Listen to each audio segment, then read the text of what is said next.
It's just one of those things that you do when you're lonely and you're all about the chase, but you won't ever let me. But I know I'm gonna let you in again, and when I do, it's gonna hurt like hell, and you don't mean to.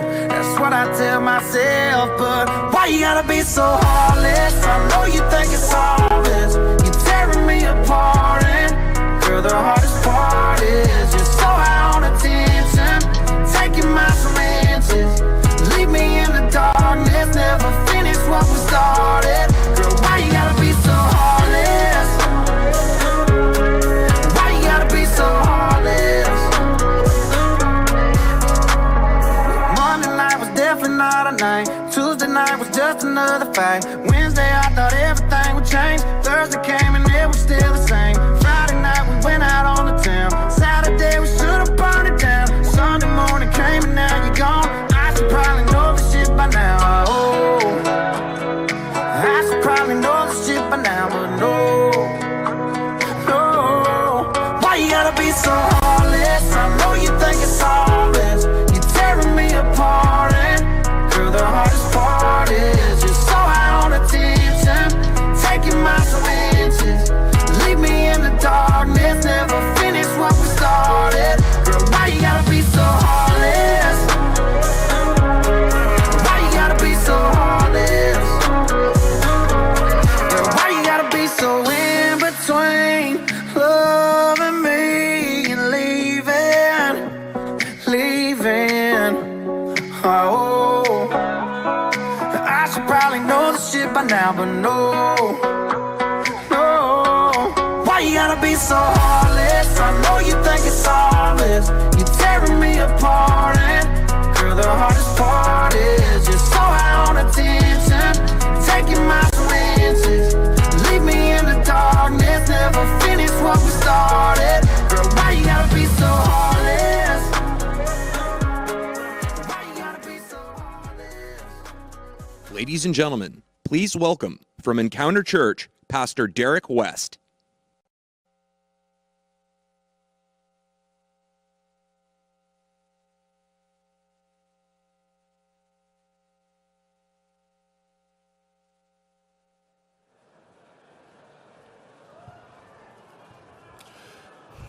Can we bow our heads for a holy moment, please? God, as I spend time with you, I think about this platform. I thank you for the opportunity for this platform, but I also thank you for the villages and the family that worked so hard for decades to create a platform for our president to come to.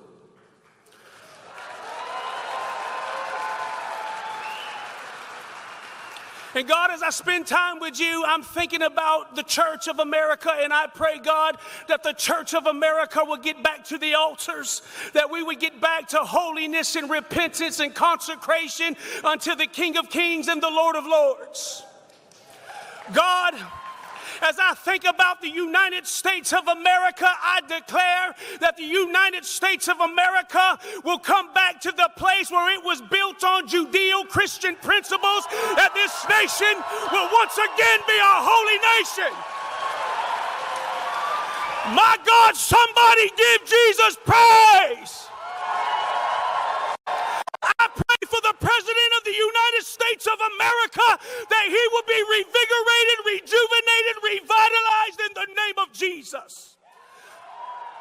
God, I pray that we will no longer fail to compromise, but that we would make a stand for God. The mantra is make America great, but I say let's make America godly again. I pray for an open heaven over Washington. I pray for an open heaven over America. I pray for an open heaven over our children and our youth. Devil, you cannot have our children. I bind you in the name of Jesus.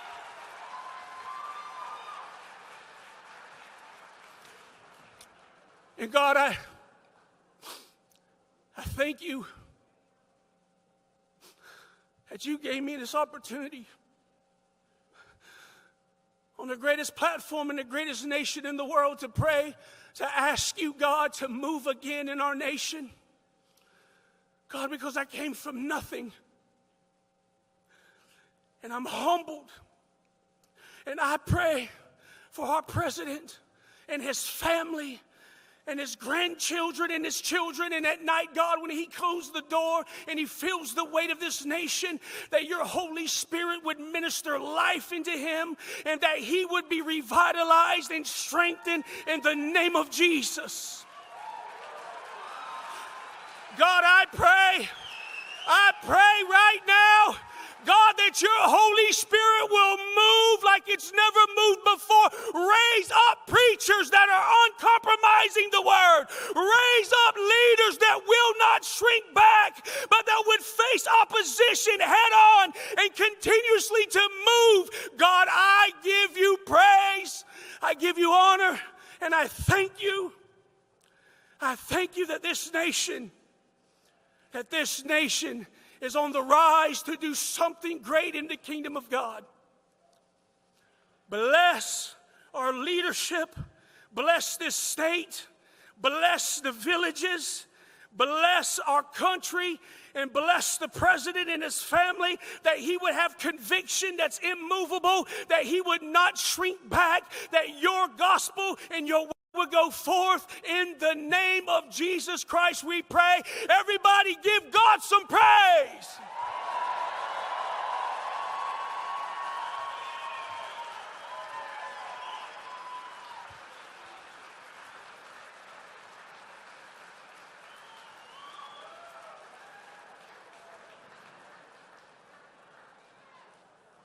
Ladies and gentlemen, please welcome, to lead us in the Pledge of Allegiance, World War II veteran Irving Locker.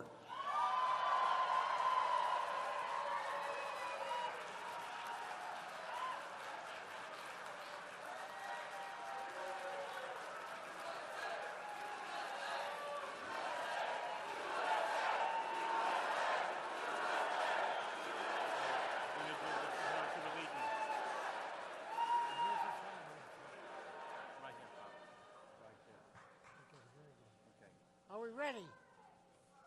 Pledge of allegiance. I pledge allegiance to the flag of the United States of America and to the republic for which it stands, one nation, under God, indivisible, with liberty and justice for all. Amen.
Ladies and gentlemen, please welcome, to sing the national anthem, the Villages High School Choir.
Ladies and gentlemen, please welcome Florida Agriculture Commissioner Wilton Simpson.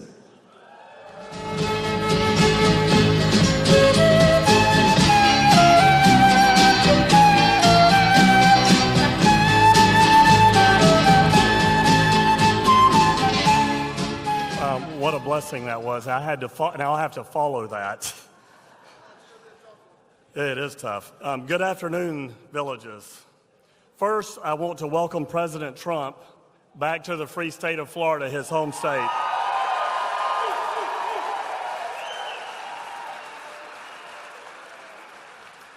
I also want to thank President Trump for always putting America first.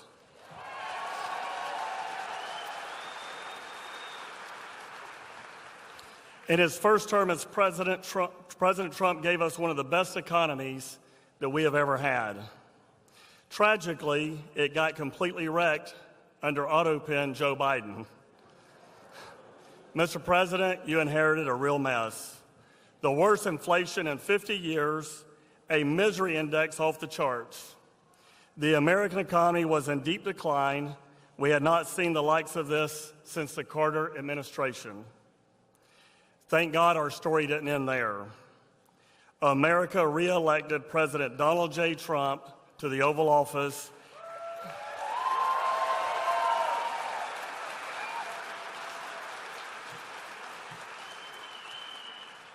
And over the last 15 months, he has us racing back to greatness again.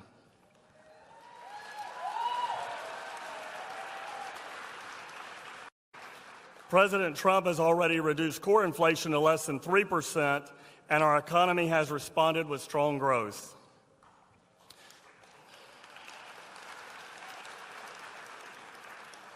President Trump has already made our food supply more safe, more affordable, and more abundant, because President Trump knows that food security is national security. Now we have a president that has our farmers' backs. And Mr. President, I want you to know that Florida farmers have your back.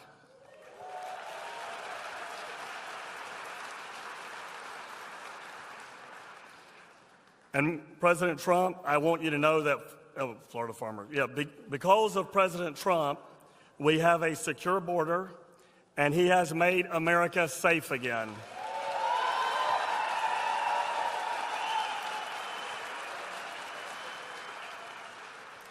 Because of President Trump, we have less global conflict, and he has already ended 8 wars and averted many others.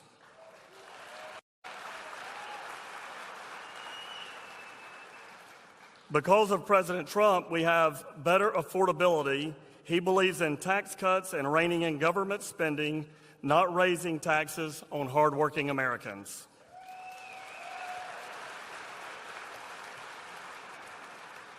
No taxes on tips and no taxes on Social Security.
Raising taxes on hardworking Americans.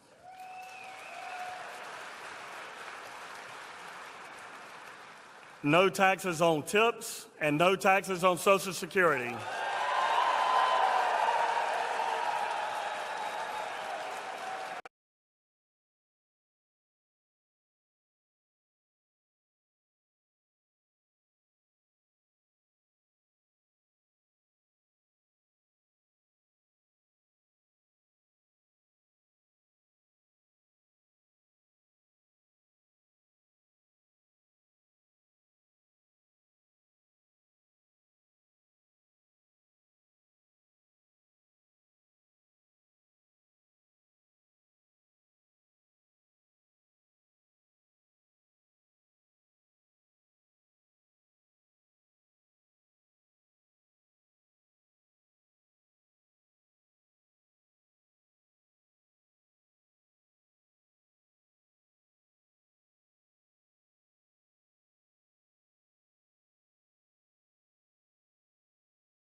raising taxes on hardworking Americans.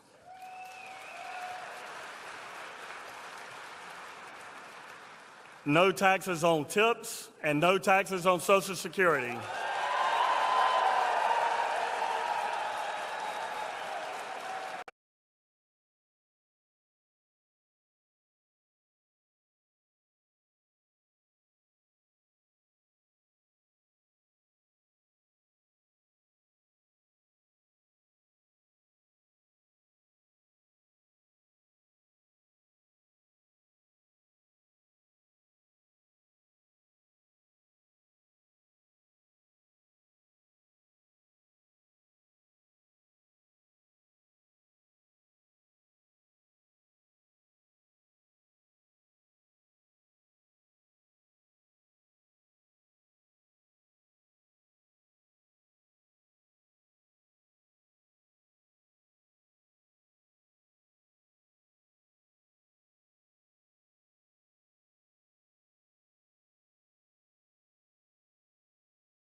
is hot and that old clock is moving slow, and so am I. Workday passes like molasses in wintertime, but it's July. I'm getting paid by the hour and older by the minute. My boss just pushed me over the limit. I'd like to call him something, I think I'll just call it a day. Pour me something tall and strong, make it a hurricane before I go insane. It's only 12:30, but I don't care. It's 5 o'clock somewhere.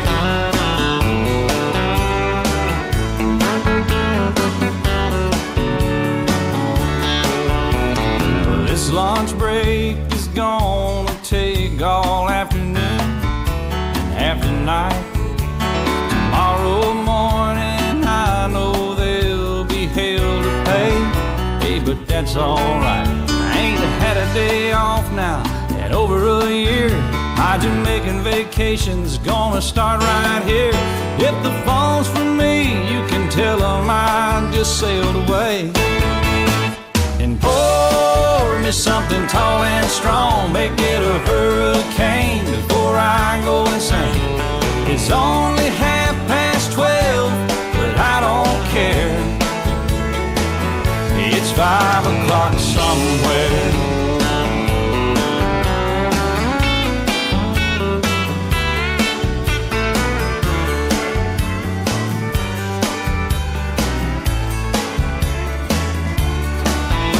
I could pay off my tab, pour myself in a cab, and be back to work before 2.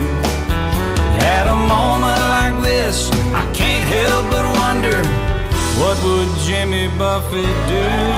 Funny you should ask, Alan. I'd say, pour me something tall and strong, make it a hurricane before I go insane. It's only 12:30, but I don't care. Pour me something tall and strong, make it a hurricane before I go insane. It's only 12:30, but I don't care. He don't care. I don't care. It's 5 o'clock somewhere. What time zone am I on? What country am I in? It doesn't matter, it's 5 o'clock somewhere. It's always on 5 in Margaritaville, come to think of it. I heard that. You've been there, haven't you? Yes, sir. I've seen your boat there. I've been to Margaritaville a few times. All right, well, that's good. Stumble my way back. Okay, we just want to make sure you can keep it between the navigational beacons. Between the buoys, I got it. All right, well, it's 5 o'clock. Let's go somewhere. I'm ready, crank it up. Let's get out of here. I'm gone.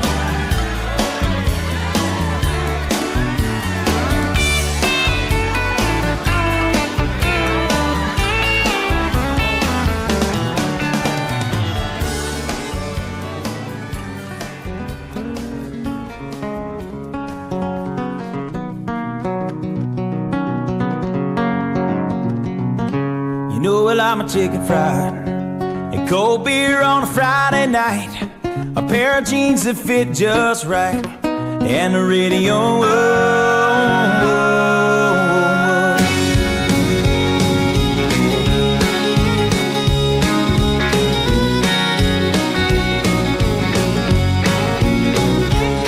Well, I was raised up beneath the shade of a Georgia pine, and that's home, you know.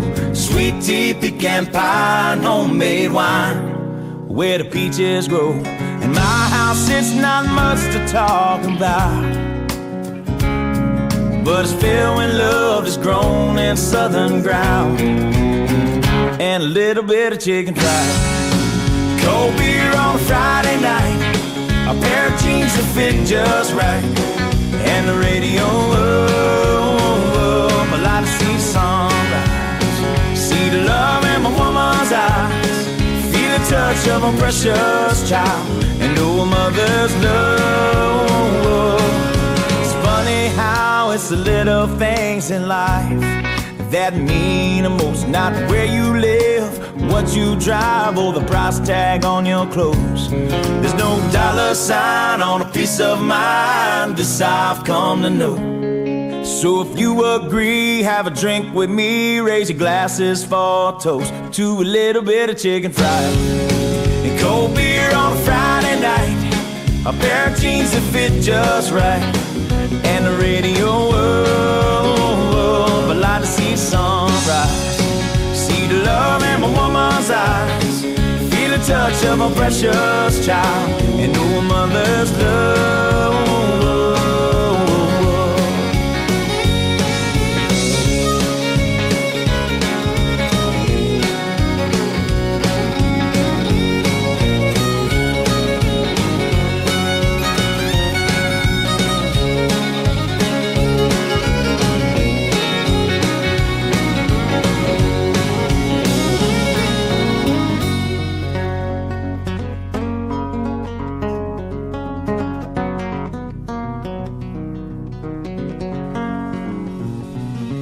Thank God for my life and for the stars and stripes.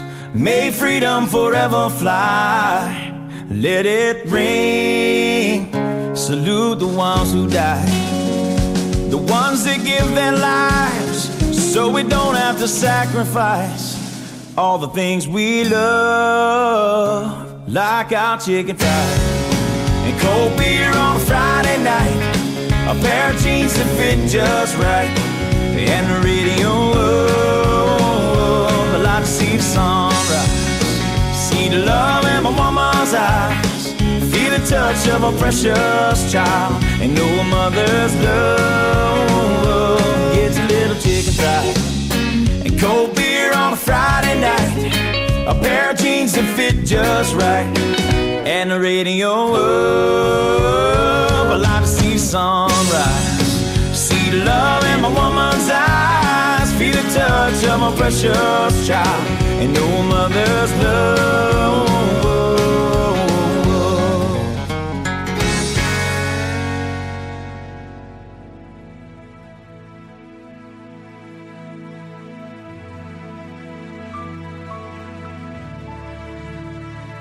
I'm just trying to be a father, raise a daughter and a son, be a lover to their mother, everything to everyone.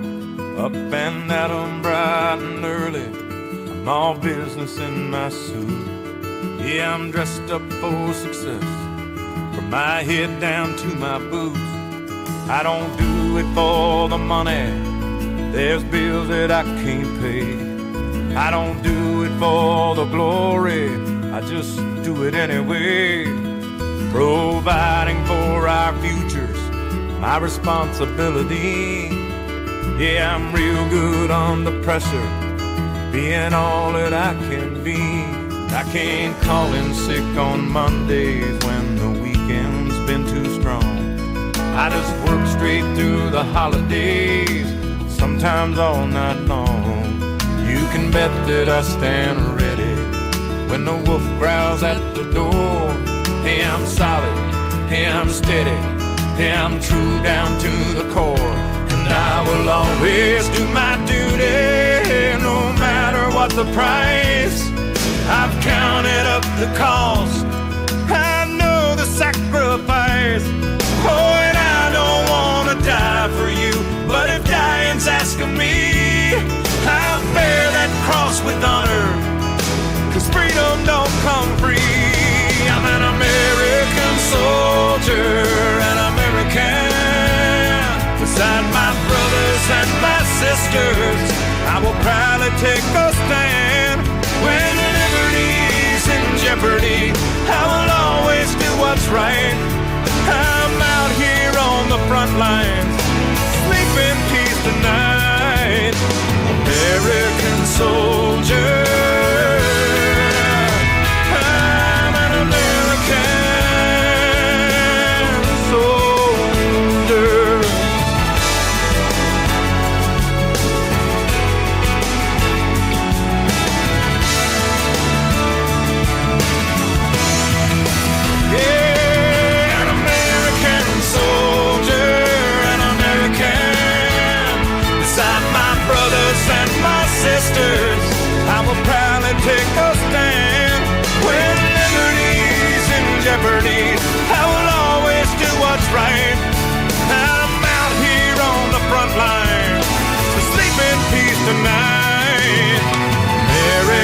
soldier. I'm an American, an American, an American soldier.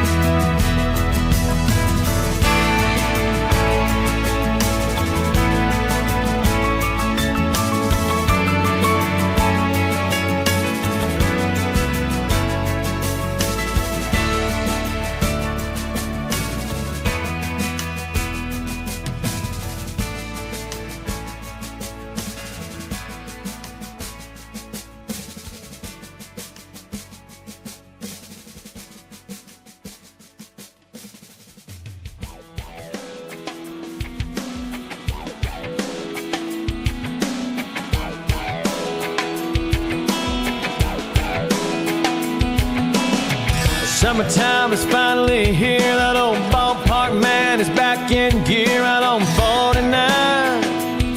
Man, I can see the lights.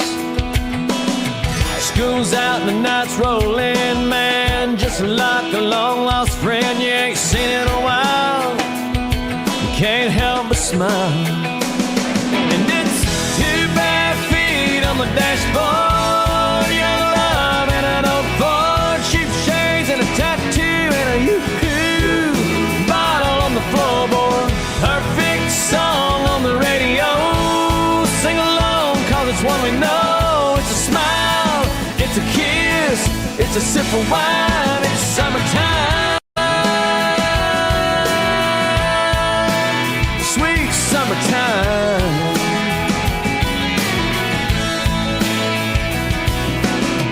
Temperature says 93 down. Nothing deposit and guarantee, but that swimming hole, it's nice and cold. Bikini bottoms underneath, but the boys' hearts still skip a beat when them girls shimmy off them old cut-offs. And it's 2 bare feet on the dashboard. Young love and an old Ford. Cheap shades and a tattoo and a yoo-hoo bottle on the floorboard. Perfect song on the radio. Sing along cause it's one we know. It's a smile, it's a kiss, it's a sip of wine. It's summertime. Sweet summertime.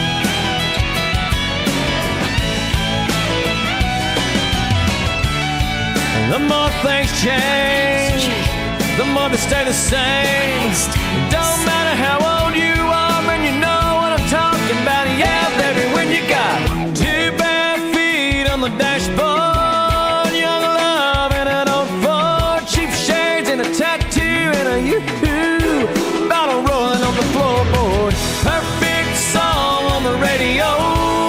Sing along cause it's one we know. It's a smile, it's a kiss, it's a sip of wine. It's summertime. Sweet summertime.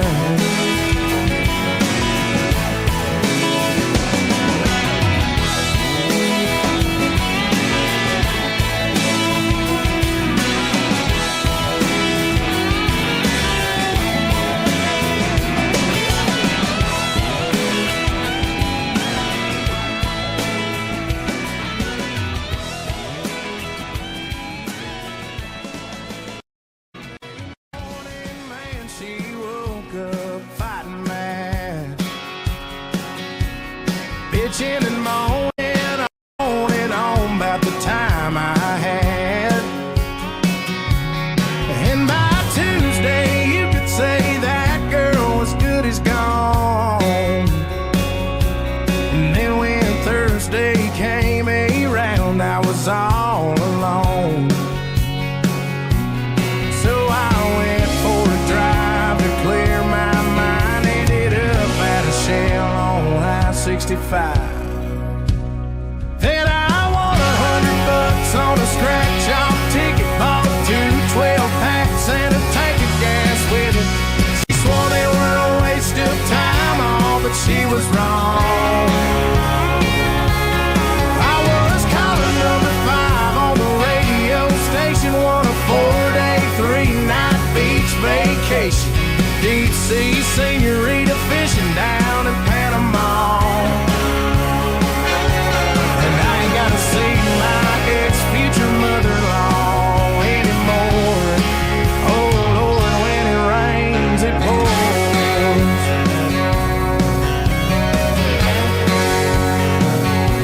Now she was sure real quick to up and apologize when she heard about my newfound luck on that FM dial. And it's crazy how lately now it just seems to come in waves. What I thought was gonna be the death of me was my saving grace. It's got me thinking that her leaving is the only logical reason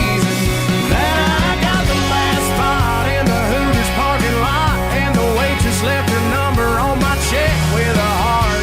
She picked up on the first ring when I gave her a call.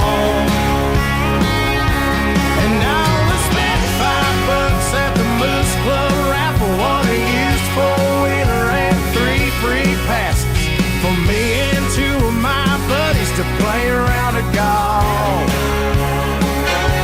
And I ain't gotta see my ex-future mother-in-law.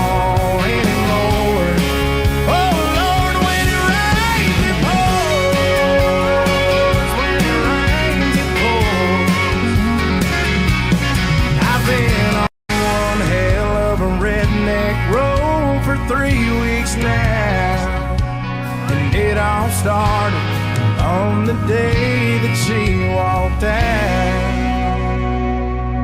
Then I won $100 on a scratch-off ticket, bought 2 12-packs and a tank of gas with it. She swore they were a waste of time, all, but she was wrong. And I was caller number 5 on the radio station, won a 4-day, 3-night beach vacation. Deep sea senorita fishing down in Panama. And I ain't gotta see my ex-future mother-in-law anymore. Oh Lord, when it rains, it pours. When it rains, it pours.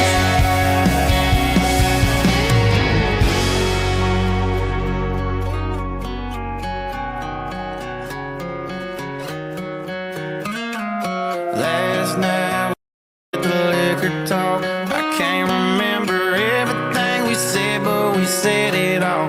You told me that you wish I was somebody you never met, but baby, something's telling me this ain't over yet.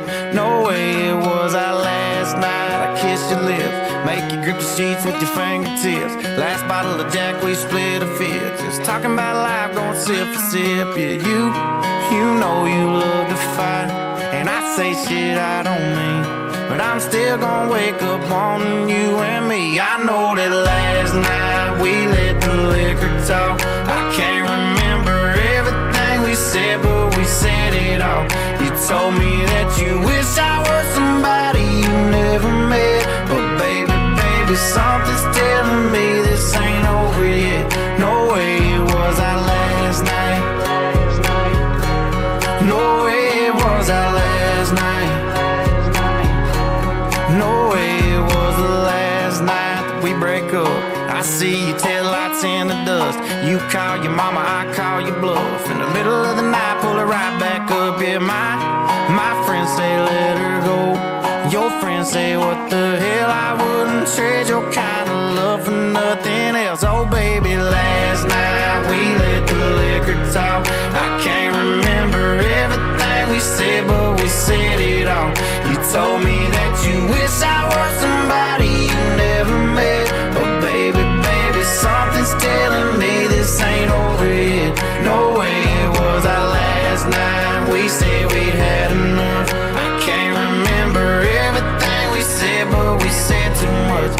know you packed your shit and slammed the door right before you left. But baby, baby, something's telling me this ain't over yet.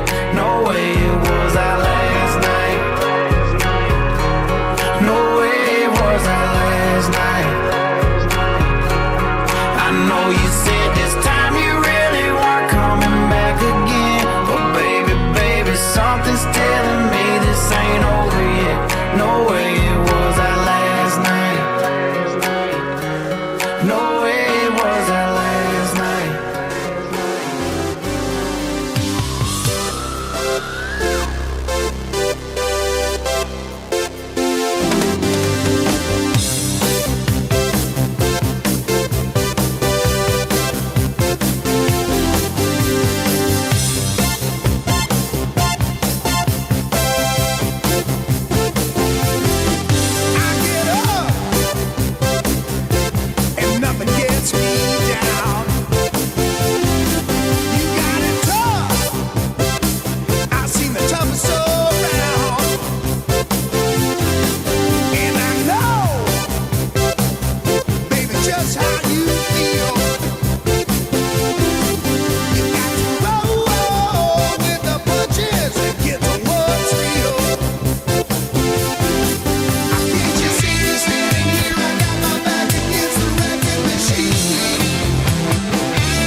wanna sip it till the pain wears off.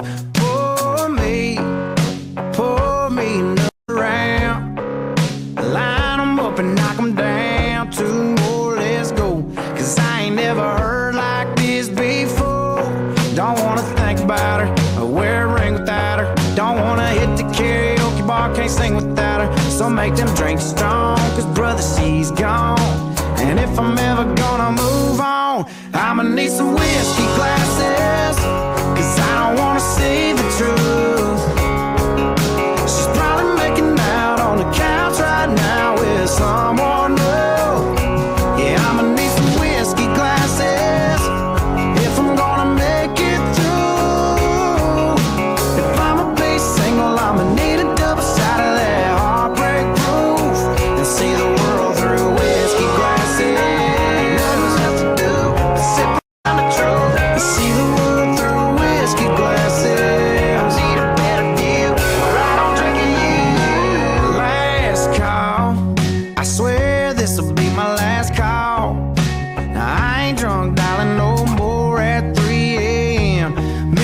bartender hit me again. Don't wanna think about her or wear a ring without her. Don't wanna hit the karaoke bar, can't sing without her. So make them drinks strong, cause brother, she's gone. And if I'm ever gonna move on, I'ma need some whiskey glasses, cause I don't wanna see the truth. She's probably making out on the couch right now with someone new. Yeah, I'ma need some whiskey glasses if I'm gonna make it through. If I'ma be single, I'ma need a double shot of that heartbreak proof and see the world through whiskey glasses. Ain't nothing left to do, sip around the trunk, see the world through whiskey glasses. Yeah, line 'em up, line 'em up, line 'em up, line 'em up. Knock 'em back, knock 'em back, knock 'em back, knock 'em back. Fill 'em up, fill 'em up, fill 'em up, fill 'em up. Cause if she ain't ever coming back, line 'em up, line 'em up, line 'em up, line 'em up. Knock 'em back, knock 'em back, knock 'em back, knock 'em back. Fill 'em up, fill 'em up, fill 'em up, fill 'em up. Cause if she ain't ever coming back, I'ma need some whiskey glasses, cause I don't wanna see the truth. She's probably making out on the couch right now with someone new. Yeah, I'ma need some whiskey glasses if I'm gonna make it through. If I'ma be single, I'ma need a double shot of that heartbreak proof and see the world through whiskey glasses. Ain't nothing left to do, sip around the trunk, see the world through whiskey glasses. Yeah, right on there. Ain't nothing left to do, sip around the trunk, see the world through whiskey glasses. Yeah, right on there.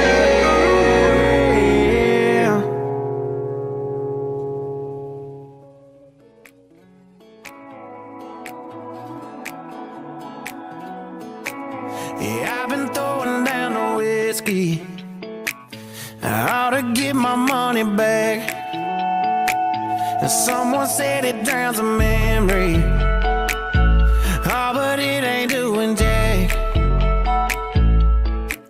Yeah, I've been sipping, I've been buzzing, shooting doubles like it's nothing. All but nothing makes you go away. I need something you prove, something stronger than I'm used to. Yeah, I've been pulling 92 hard and feel like nothing's gonna cut it. That's the hard truth. Yeah, I need something you prove. Oh, I need something you prove. Put 'em up till they shutting them down, yeah. You never ain't not around, yeah. Don't matter what time or town, I can't get you gone. Turn the bar, yeah, upside down. Just looking for something that does it. I give 'em all my money, ain't nobody selling nothing. You prove something stronger than I'm used to. Yeah, I've been pulling 92 hard and feel like nothing's gonna cut it. That's the hard truth. Yeah, I need something you prove. Oh, I need something you prove.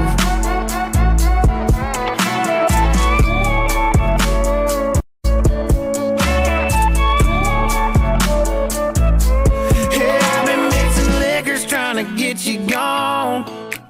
Oh, but I must be doing something wrong, cause I've been working hard to fade your memory, baby, but the only thing faded is me.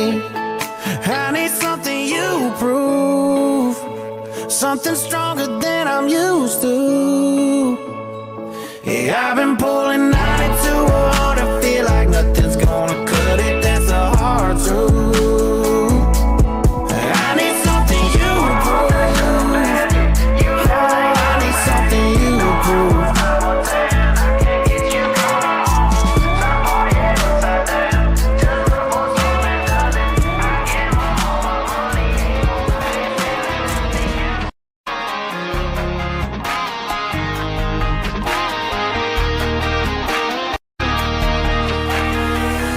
Mixtapes got a little Hank, little Drake, a something bumping, thumping on the wheel, right? The mix in our drink's a little stronger than you think. So get a grip, take a sip of that feel, right? Trucks jacked up, flat bills flip back. Yeah, you can find us where the party's at. This is how we roll. We hanging around, singing down everything on the radio. We light it up with our hands up. This is how we roll. This is how we do. We burning down the night, shooting bullets at the moon, baby. This is how we roll.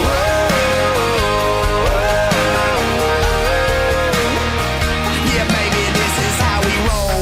We rolling into town with nothing else to do. We take another lap around. Yeah, holla at your boy if you need a ride. If you roll with me, yeah, you know we rolling high. Up on them 37 needles, windows tinted, hard to see though. How fresh my baby is in a shotgun seat, oh. Them kisses off of me though, automatic like a free throw. This life I live, it might not be for you, but it's for me though. This is how we roll. We hanging around, singing down everything on the radio. We light it up with our hands up. This is how we roll. This is how we do. When the world turns ugly, I just turn and look at you, baby. This is how we roll.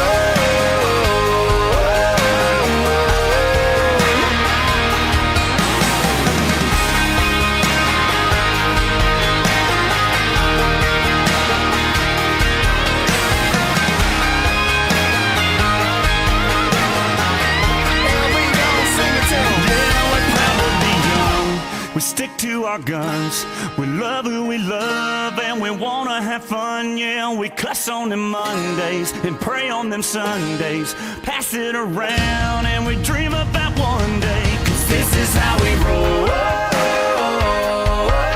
Come on, y'all, we hanging round, singing down everything on the radio. We light it up with our hands up. This is how we roll. This is how we ride. We're slanging up the mud, cutting through the countryside, baby. This is how we roll.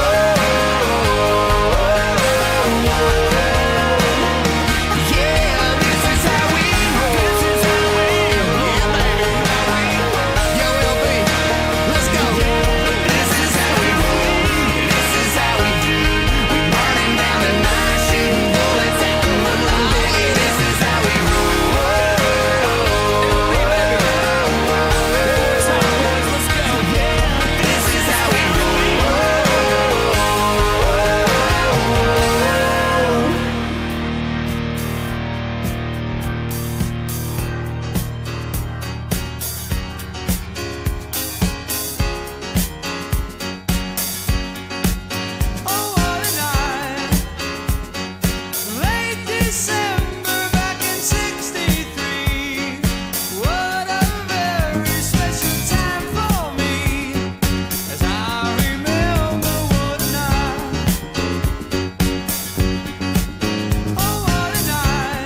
going out late. I count down till you call me. It's just one of those things that you do when you're lonely, and you're all about to chase, but you won't ever let me catch you. And I wish it was the same, but I know I'm gonna let you in again. And when I do, it's gonna hurt like hell, and you don't mean to. That's what I tell myself, but why you gotta be so heartless? I know you think it's harmless. You're tearing me apart, and girl, the hardest part is you're so high on attention, taking my inches. Leave me in the darkness, never finish what we started. Girl, why you gotta be so heartless? Why you gotta be so heartless? Monday night was definitely not a night. Tuesday night was just another fight. Wednesday I thought everything would change. Thursday came and it was still the same. Friday night we went out on the town. Saturday we should've burned it down. Sunday morning came and now you're gone. I should probably know this shit by now. Oh, I should probably know this shit by now, but no, no. Why you gotta be so heartless? I know you think it's harmless. You're tearing me apart, and girl, the hardest part is you're so high on attention, taking my inches. Leave me in the darkness, never finish what we started. Girl, why you gotta be so heartless? Why you gotta be so heartless? Girl, why you gotta be so in between loving me and leaving? Oh, I should probably know this shit by now, but no, no. Why you gotta be so heartless? I know you think it's harmless. You're tearing me apart, and girl, the hardest part is you're so high on attention, taking my inches. Leave me in the darkness, never finish what we started. Girl, why you gotta be so heartless? Why you gotta be so heartless? Why you gotta be so heartless? Girl, why you gotta be so heartless?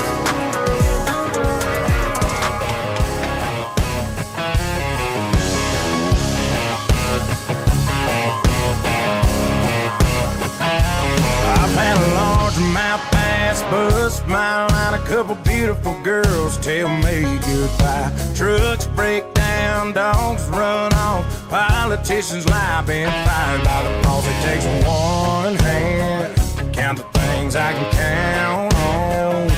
No, there ain't much man that ain't ever let me down.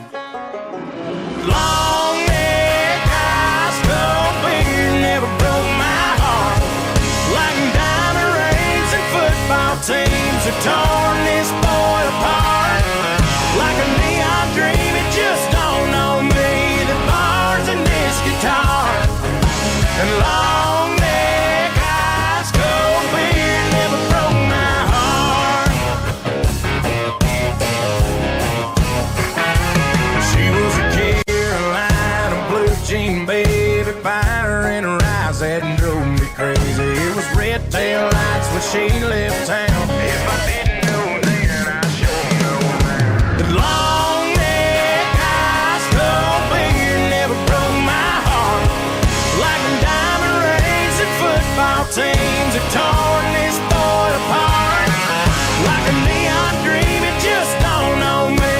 The bars and this guitar and long neck, high skull beard never broke my heart.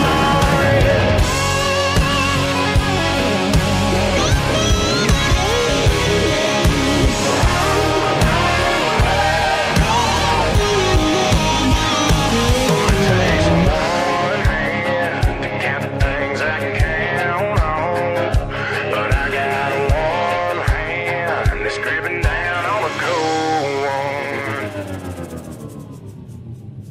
'Cause long neck, high skull beard never broke my heart.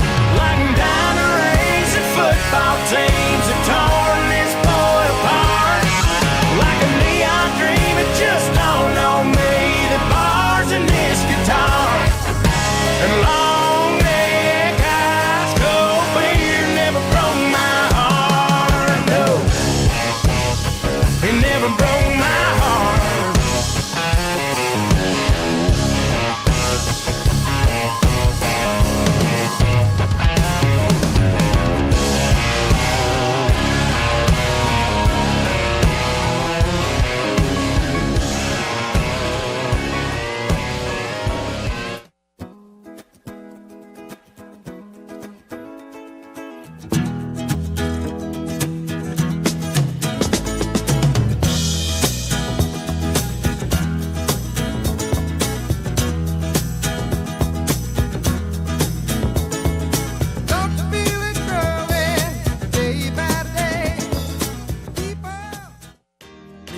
working hard.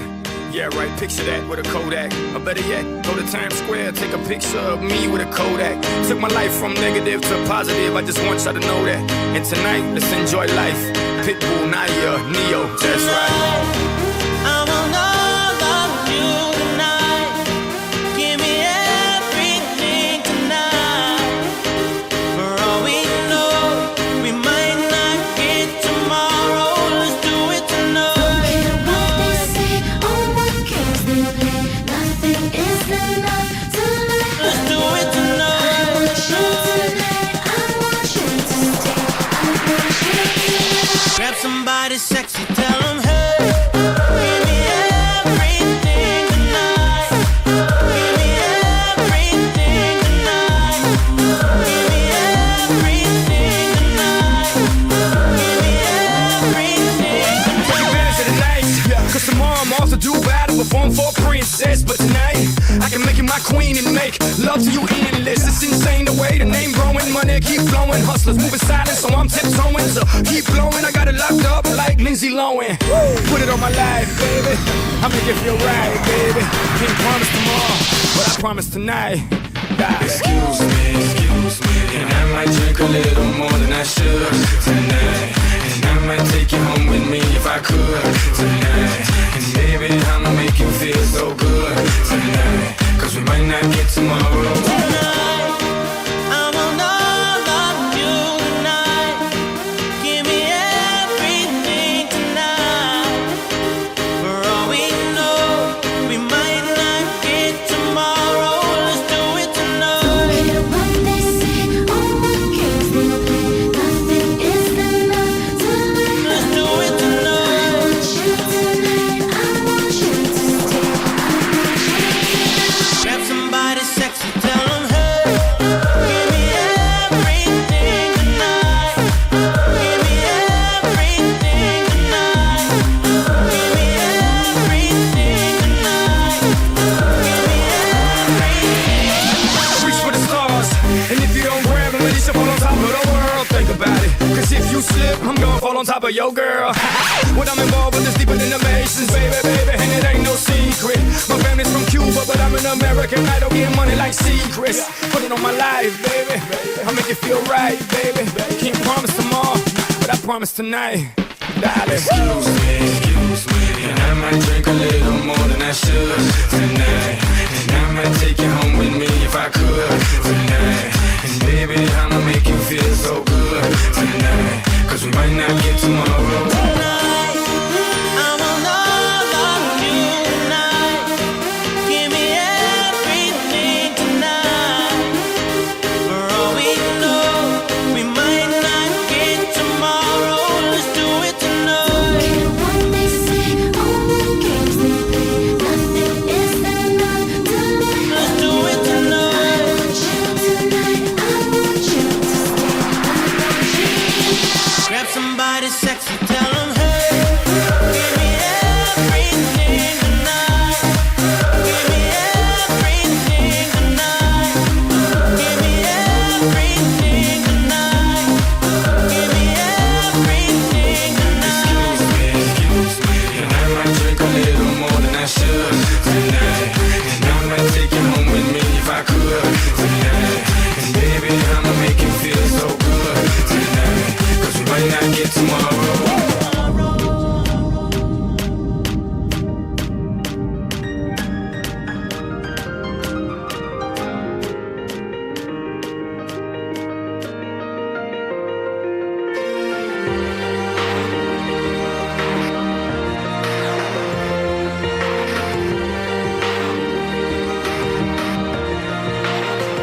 Yeah, you can be the greatest, you can be the best. You can be the King Kong banging on your chest. You could beat the world, you could beat the war. You could talk to God, go banging on his door. You can throw your hands up, you can beat the clock. You can move a mountain, you can break rocks.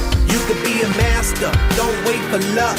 Dedicate yourself and you gon' find yourself. Standing in the Hall of Fame. And the world's gonna know your name. Cause you ran with the best fame. And the world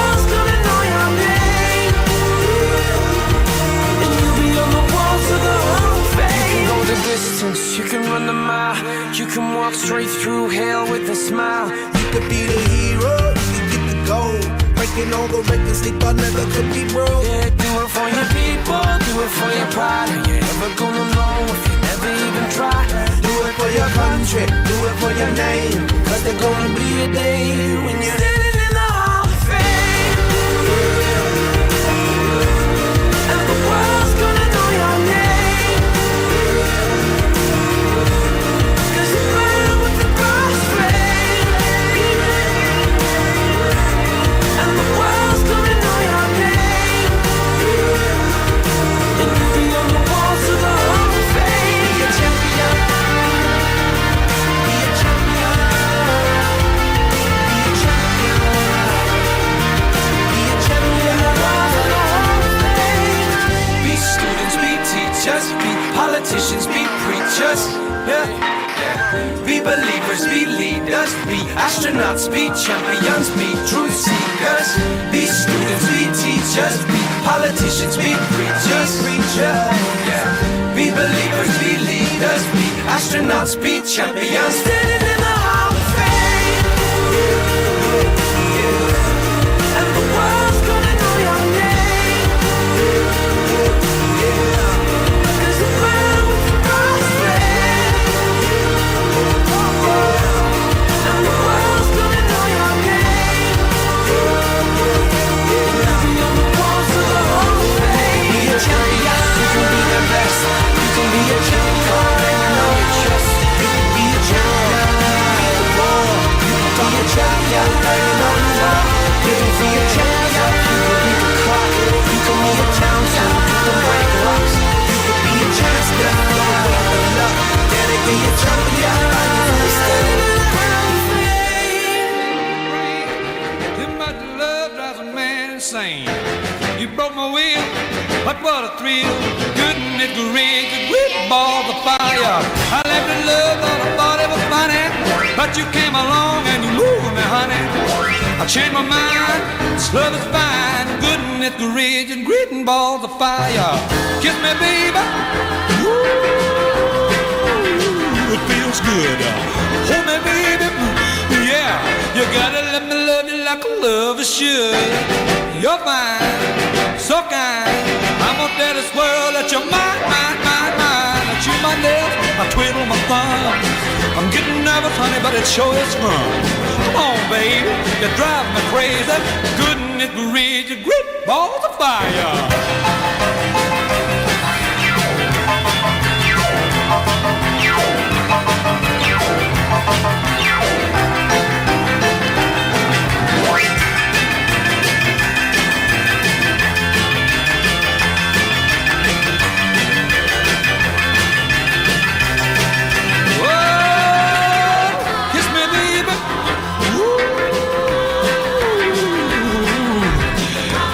Good, yeah.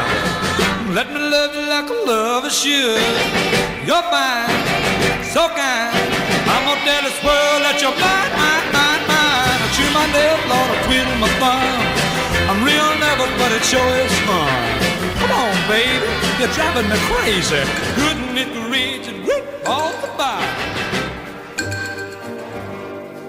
You don't own me. I'm not just one of your many toys. You don't own me. Don't say I can't go with other boys.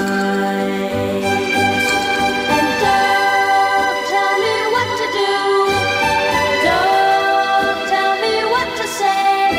And please, when I go out with you, don't put me on display.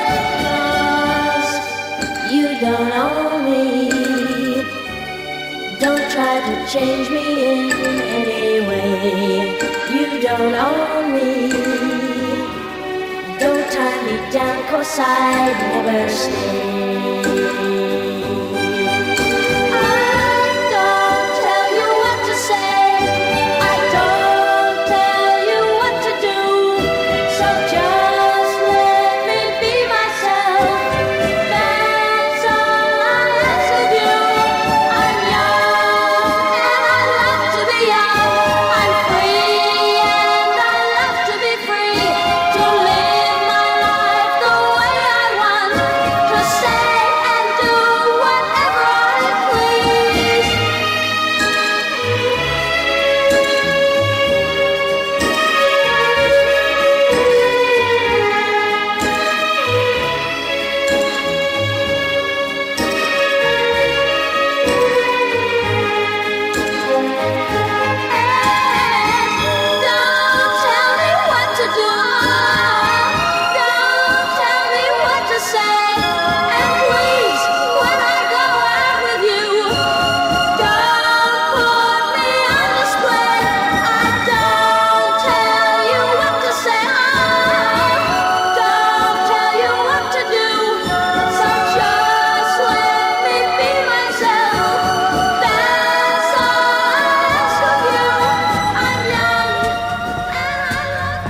Jolene, Jolene, Jolene, Jolene.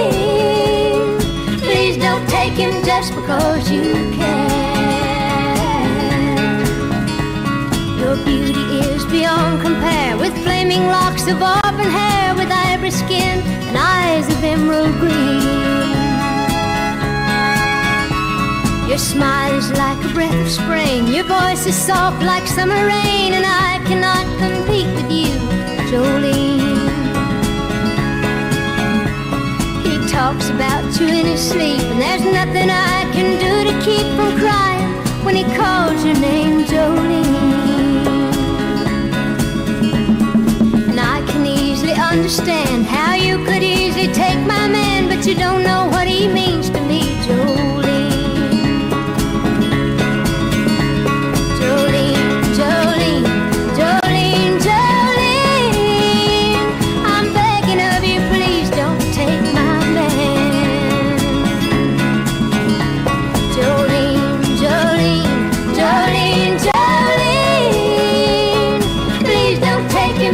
Cause you can.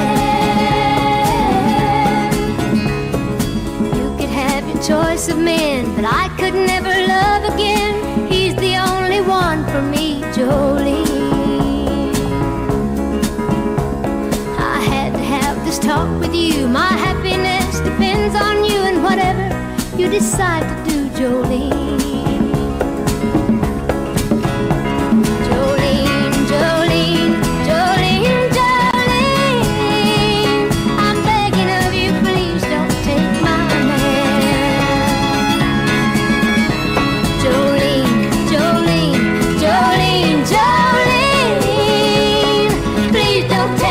Even though you can, Jolene, Jolene.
everybody be surfing like California. You'd see them wearing their baggies, Warachi sandals too, a bushy blonde hairdo, surfing USA. You'll catch them surfing at Del Mar, Ventura County line, Santa Cruz and Trinidad, Australia's Caribbean, all over Manhattan, and down Doheny Way, everybody's gone surfing, surfing USA. We'll all be planning out a route we're gonna take real soon. We're waxing down our surfboard, we can't wait for June. We'll all be gone for the summer, we're on safari to stay. Tell the teacher we're surfing, surfing USA. And Anchorage and Swan, Pacific Palisades, San Onofre and Sun, Redondo Beach, LA, all over La Jolla, at Waimea Bay, everybody's gone surfing, surfing USA.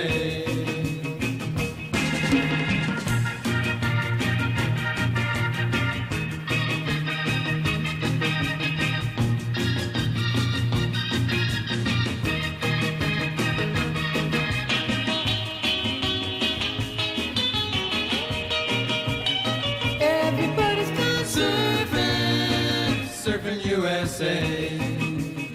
Everybody's gone surfing, surfing USA. Everybody's gone surfing, surfing USA. Yeah, everybody's gone surfing, surfing USA. Yeah, everybody's gone surfing. Come on over, baby, whole lot of shaking going on. Yes, I say come on over, baby. Baby, you can't go wrong. We ain't faking, whole lot of shaking going on. Well, I say come on over, baby. We got chicken in the corner. Woo, huh? Come on over, baby. Well, I got the bull by the horn.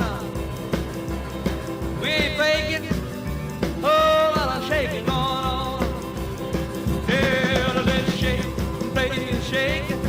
I said shake, baby, shake. I said shake it, baby, shake it. I said shake, baby, shake. Come on over. Oh, a lot of shaking going on. Oh, let's go.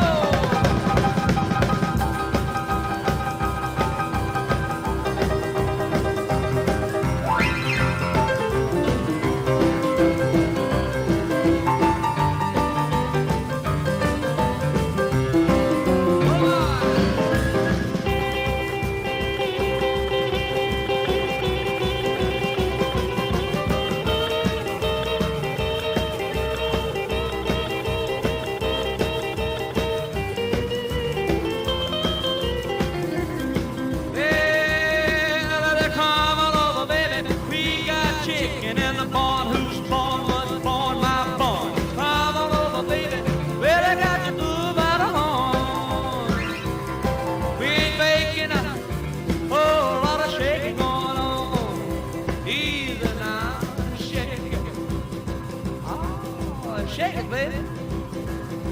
Yeah. You can shake it one time for me. Has to come over, baby. Oh, a lot of shaking going on. Now let's get real low one time now. Shake, baby, shake. All you gotta do, honey, is kind of stand in one spot. Wiggle around just a little bit. That's what you got. Yeah. Baby, oh, now let's go one time. Shake it, baby, shake it. Shake it, baby, shake it. Ooh, shake it, baby. Come on, baby, shake it, baby, shake it. Come on up. Oh, a lot of shaking going on. You used to say, live and let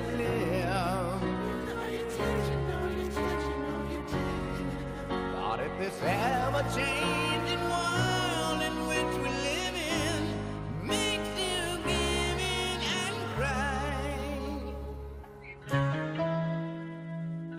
Say, live and let die.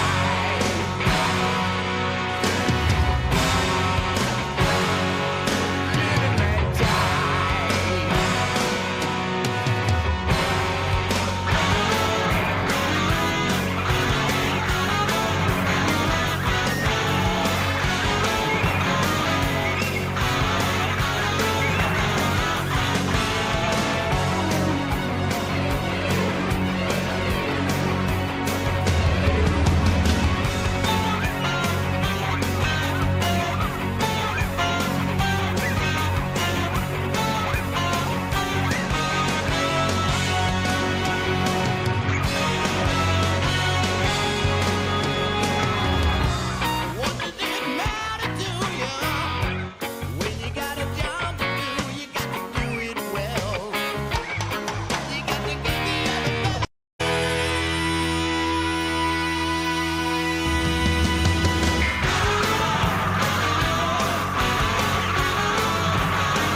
Ladies and gentlemen, the 45th and 47th President of the United States, Donald J. Trump.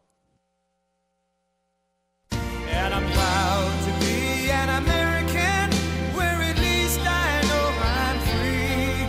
And I won't forget the men who died, who gave that right to me. And I gladly stand up next to you and defend her still today. 'Cause there ain't no doubt I love this land. God bless the USA.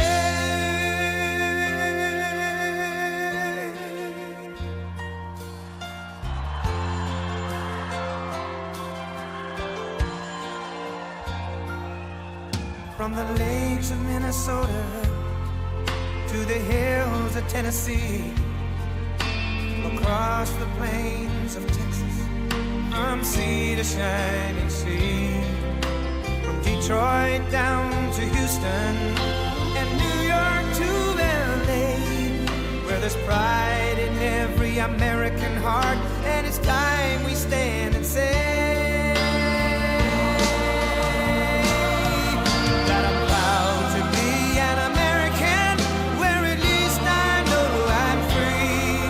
And I won't forget the men who died, who gave that right to me. And I gladly stand up next to you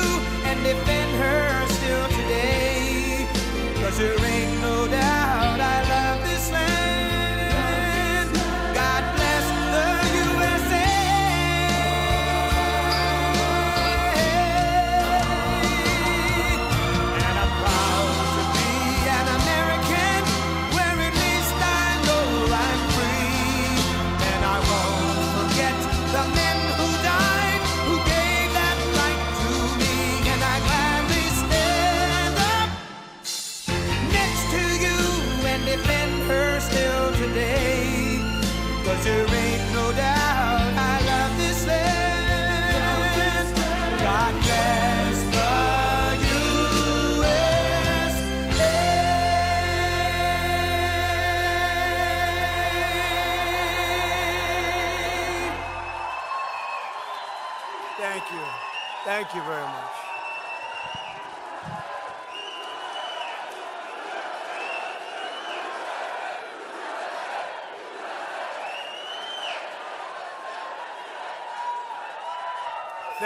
Thank you very much, everybody, and it's great to be here. I'm thrilled to be back in the home of a great place. I love Florida. We love Florida. With all of the very proud, great American patriots of the Villages. Are we happy with the Villages? We like the Villages. Now, you know, I shouldn't be here. There was just an attempt. I won't use the word, an attempt, they say, on my life. I should be indoors at a secure facility where I can quietly, beautifully, and safely play out my term, destroying everything that comes in our way, like bad countries that want to get nuclear weapons. We'll take care of them. So they want me to be in a secure place. I said, what's more secure than the Villages? No.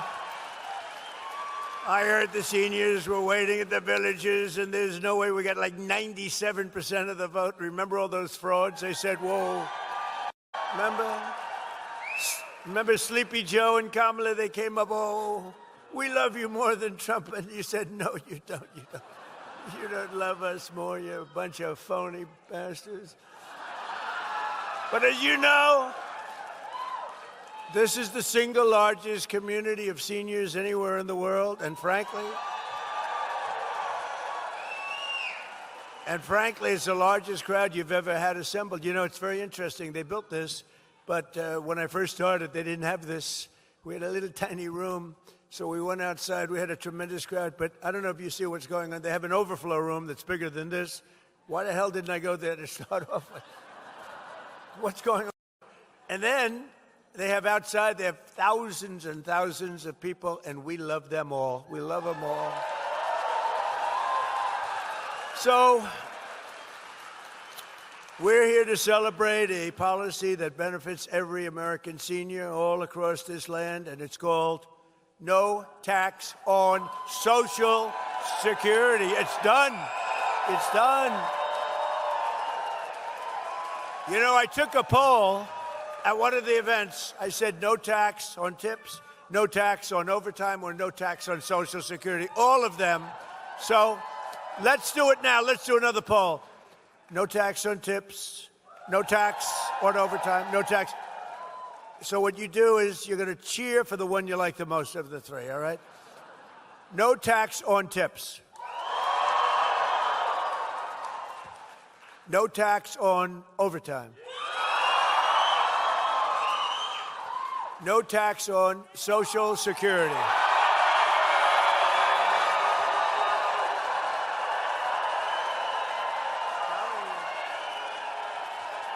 I'm telling you, Dr. Phil, that's the one they like. This Social Security, I thought that was maybe a sleeper. This is more than a sleeper. No tax on Social Security for our great seniors. That's what we like, right? So our great, big, beautiful bill was the largest tax cut in American history. And as a result, more than 51 million American seniors now pay a federal tax rate of 0. 0. And this isn't talk. This isn't, I'm going to get it for you. Look, these guys up here, front row Joes, they're all over. I can't get rid of them. What are you, 219? I think they're 219 rallies. They are sick individuals, but we love them. I don't know what the hell they do, but they have money someplace because they do a lot of traveling. Look at the front row Joes. But we provide seniors, and we have a record-setting average tax deduction this year of more than $7,500. Think of that. You know, it's been amazing. And on all of them, people, and I've seen it even on the fake news. Look at all the fake news back there. What? That's a lot of fake news. That's a lot of fake news. That's a lot of fakers. Did you see where they had a study done and Trump on the evening news gets 93% bad publicity. 93. And yet, I won in a landslide. Now, you know what that means? Now, think of it. 93%. And, you know, like with Kamala, she made a bad statement on CBS 60 Minutes, and they had to pay me a lot of money, $38 million. You know what she did? Her statement was so bad the night before the election, it was so bad, that they took another answer that she gave, which was not bad. It wasn't good. It was nothing. And they put it in where she, and we found out they did it. They changed the answers. BBC has me, AI, saying about hate. We hate, we hate. I said, that's not me. They changed my lips. I couldn't even tell myself. I said, I didn't know. This gets very, but think of it, 93% bad stories, only bad. And if it's a good story, they make it bad. You know, you can make anything bad. You could have a baseball team won 21-2, and the writer says they should have won by more. That's where we are. We're winning 25-0, and they say we should be doing more. There's never been a first term of a president, they say, and even the radical left lunatics say it, that's accomplished more than we have. It's never happened. Never happened. But just to finish off, you know, I love the weave, because the weave is great. You go out, Pa, go out. You always have to come back. Someday I won't come back, and they'll say, all right, he's shot. That's it. The weave, I call it, the weave, because you get a lot of stories into one little sentence. But when you have 93%, and you win in a landslide, you know what it means? It means that the media has lost total credibility. Nobody believes them. That's what it means. Very simple. But thanks to the massive tax cut, American seniors just received your largest tax refunds of all time, by far. And here in the Sunshine State, we've issued 2.5 million Florida seniors over $13 billion. Now think of that. Now, I don't happen to be a senior. I'm much younger than you. I'm a much younger man than you. Look at you old guys. Wouldn't you like to be my age? It's young, vital, vibrant. Now, I'm much, much younger than the people in this room, but I feel I can relate to you anyway. See, now the fake news will go tonight, and they'll say, he's claiming to be younger than the people. You understand? That means more money to visit your grandkids, bigger budget for taking a trip to someplace that you want to go, or extra dinners out with your family. You're going to do a lot. You're going to do a lot. You know what to do with the money. But I saw it recently. People are being interviewed. And yeah, why don't you sit down here? Come on, front row, Joe. Sit down. Get them all to sit down. You know, it must be good when front row Joes still stand up after 300 or something, whatever the hell. They're still standing. That's pretty good. But it's been an amazing period of time. Our country is hot again. We have a great country again. We're respected as a country again. So these are your golden years, but these are really beyond your golden years. This is the golden age of America. That's where we are. We're in a period of time, and you've lived, and you're going to live a long time longer, but you're going right now through the golden age of America. The crooked Joe Biden people, these are radical left lunatics that almost destroyed our country. I'll tell you what, if we didn't win this election, I believe our country was dead. I don't think it could have sustained the open borders, transgender mutilization of your children. I believe our country, men playing in women's sports, they say that's an 80-20 issue. It's not. It's a 99-1 issue. The mutilization of your children, that's a 99-1 issue. These aren't 80-20. They say that's a 70-30 issue. It's not a 70. It's every one of them, and so many others. Frankly, look, they have the worst policy in history, but they stick together. Republicans have to stick together. If we stick together, we can't be, because we have great policy, common sense policy. Under crooked Joe Biden, American seniors were ravaged by the worst inflation in the history of our country, devastating the budget, senior citizens. You know, when I say the history of our country, I'm always criticized because they correct me. They say it was 48 years. It wasn't history. It was 48. And I think that sounds pretty bad, too. I actually think 48 years, it sounds more specific. It actually is better. So they say the worst inflation in 48 years. I say the history of our country. But you had the worst inflation we've ever seen. Prices soared, health care costs skyrocketed, as Biden and the radical left Democrats in Congress allowed 25 million illegal aliens to pour into our country. This was an invasion of our country. Tell them to turn up the microphone, will you please? Turn up the mic.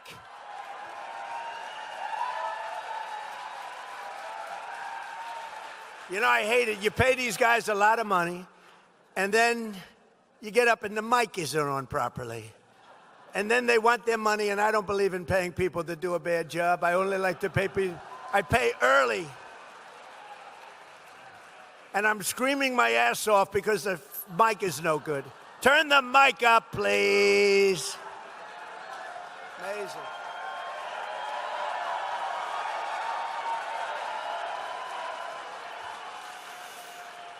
But all of that changed the day I took the oath of office on January 20th, 2025. Under the Trump administration, we're standing up for American seniors like no president has ever stood up before. And just as I promised, we're strongly protecting Social Security and Medicare, and we always will. We have a man here who knows more about Medicaid, Medicare, medical crap than any human being. Where's Dr. Oz? Where the hell are you? Stand up.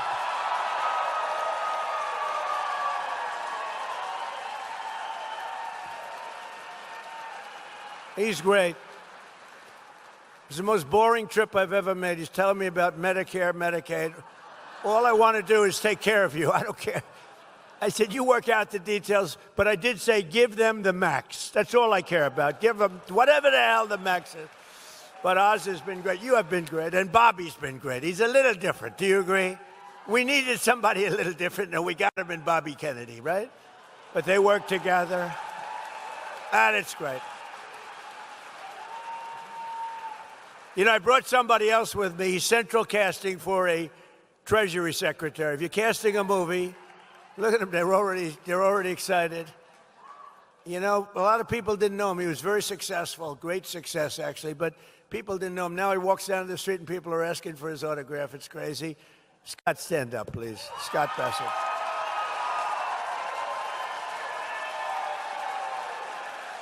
They wanted to be here. You know, I gave him an option. I said, I can meet you guys later. No, you're going to the villages. We want to be with you, so it's sort of cool. We got a lot of celebrities here, actually. But together with the Republicans in Congress, we've removed nearly 300,000 illegal aliens from the Social Security roll. And we've removed more than 100,000 migrants from Medicare eligibility. 100,000, and the number's going up. What we're really doing is saving Social Security because it was so rife with fraud, and the Democrats didn't care. They couldn't care less. All they care about is Trump derangement syndrome. They are sick. They are lunatics. We're dealing with lunatics. You can do, but I've learned, you know, with time I've learned, if I want something, I go the opposite. In other words, if I want the wall, I say, I will not, under any circumstances, build the wall. And they give me all the money I want. True, just go the opposite. They're crazy. They're crazy. It actually is a disease. I think they're going to register it next week, Trump derangement. Trump derangement syndrome. They're going to, TDS, it's commonly known as TDS. This man has an incurable case of TDS. To further stop Medicare and Medicaid from being looted by criminals and thugs, we've launched a war on fraud. You've been watching it in the papers. We're all over Minnesota, California, all over the place.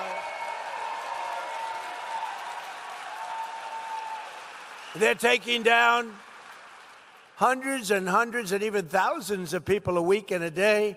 It's led by great Vice President J.D. Vance. He's doing a great job. I said, J.D., I want that job. I want to do it as president. They said, you better, let's do a little delegation, please. But J.D.'s done a great job. Thousands and thousands of people are, it's a fraud. I mean, look at the wonderful country. It's a beautiful country. You should try it sometime. Somalia, it's a beautiful place. It's got no government. It's got no military. It's got no anything. It's got one thing that's really strong, crime. It's got a lot of crime. They have no police. All they do is run around shooting each other. It's filthy dirty, disgusting dirty. It's a horrible place. They come here, and Ilhan Omar, you ever hear of her? She heads it. And think of it. They have nothing but crime, poverty, pollution. Everything is horrible over there. Nothing good. They say it's the worst country anywhere in the world, that we got some beauties out there, but it's the worst. And then she comes here from Somalia, and she tells us how to run the United States of America. She says, the Constitution gives me certain rights. Gives me certain rights. And I demand that I be given these rights. Get the hell out. What a phony.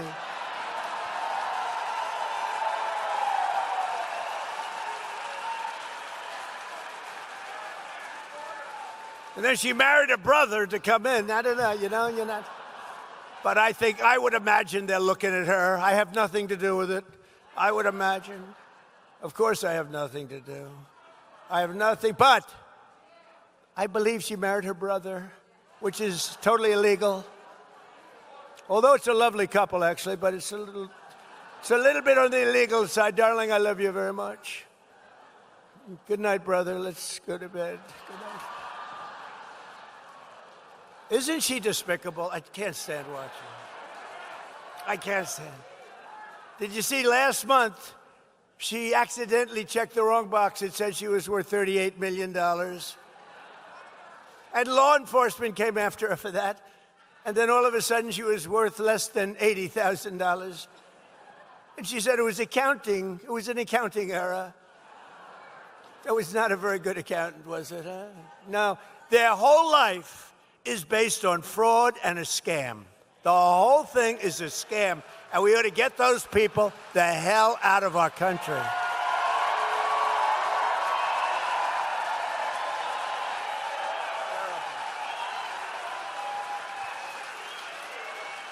To get better care to our seniors much more quickly, my administration has dramatically accelerated Medicare prior authorization's a big deal.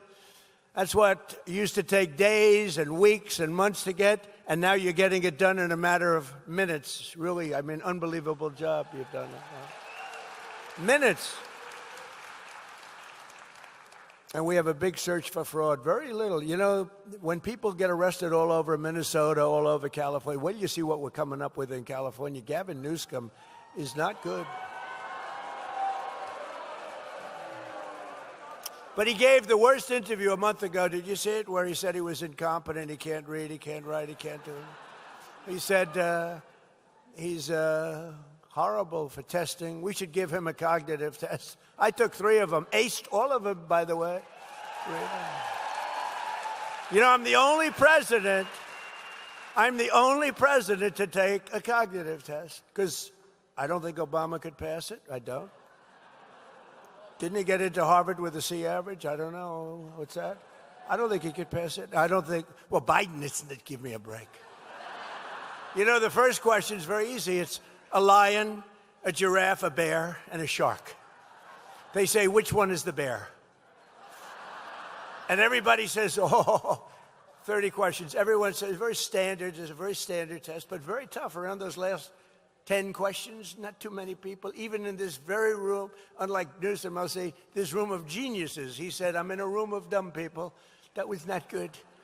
That was not good. You know what happened to him after that? It wasn't a pretty, but I'm in a room of brilliant people, but a lot of you wouldn't have been able to answer those 10 questions. And when I got the score in the test, the doctor said, wow, I've never seen, you know, you have 5 doctors lined up. They're all over the place. I said, should I take it? You know, I've had different phases. They've said, he's a mad genius. I didn't mind that too much. Then they said, he's a horrible human being. I don't like that much. Then they said, he's really not a smart person at all. I really hated that. So I took a cognitive test, and I said to the doctor, first doctor is Dr. Ronnie. You know Doc Ronnie. We all love Doc Ronnie. But he had a whole team of doctors at Walter Reed, a great place. I said, so should I do it? He said, well, it's a tough exam, actually. You know, those last 20 questions, they get tough. A lot of people can't do them. I said, well, what do you think? He said, well, if you do it, they're going to find out because it's essentially a public, you know, it's a military hospital. If you do badly, they're going to find out, and it won't be pleasant. I said, well, I do well on things, so let's do it. And I got everyone right. And these are tough questions. These are tough questions, you know. They say, take a number, any number. Okay, I'll take 99. Multiply times 9, okay? Divide it by 3, good. Add 4,293, that's good. Divide by 2. Subtract 93. Divide by 9. What is your answer? Now, they go a little slower than that, but not much. I don't want to waste a lot of time. But there aren't a lot of people that get it right. I got it right, you know. It was actually longer and more complex than that. But no, it's a tough test, so I took it.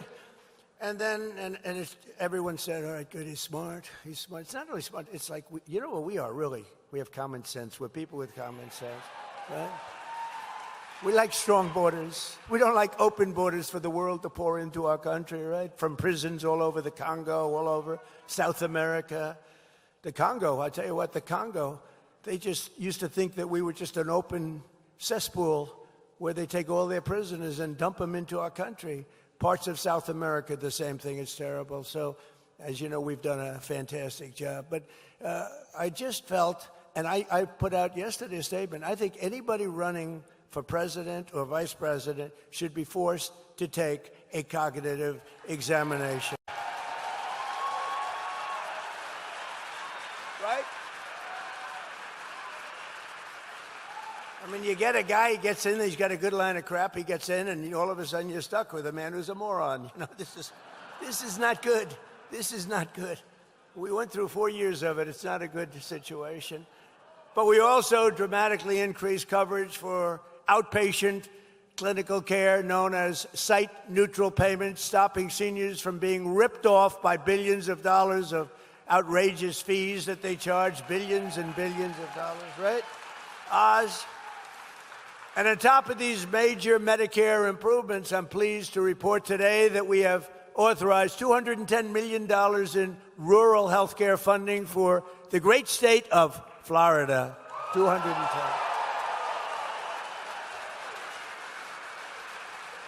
We're taking some of the money that they scammed. You know, we're catching billions of dollars, billions.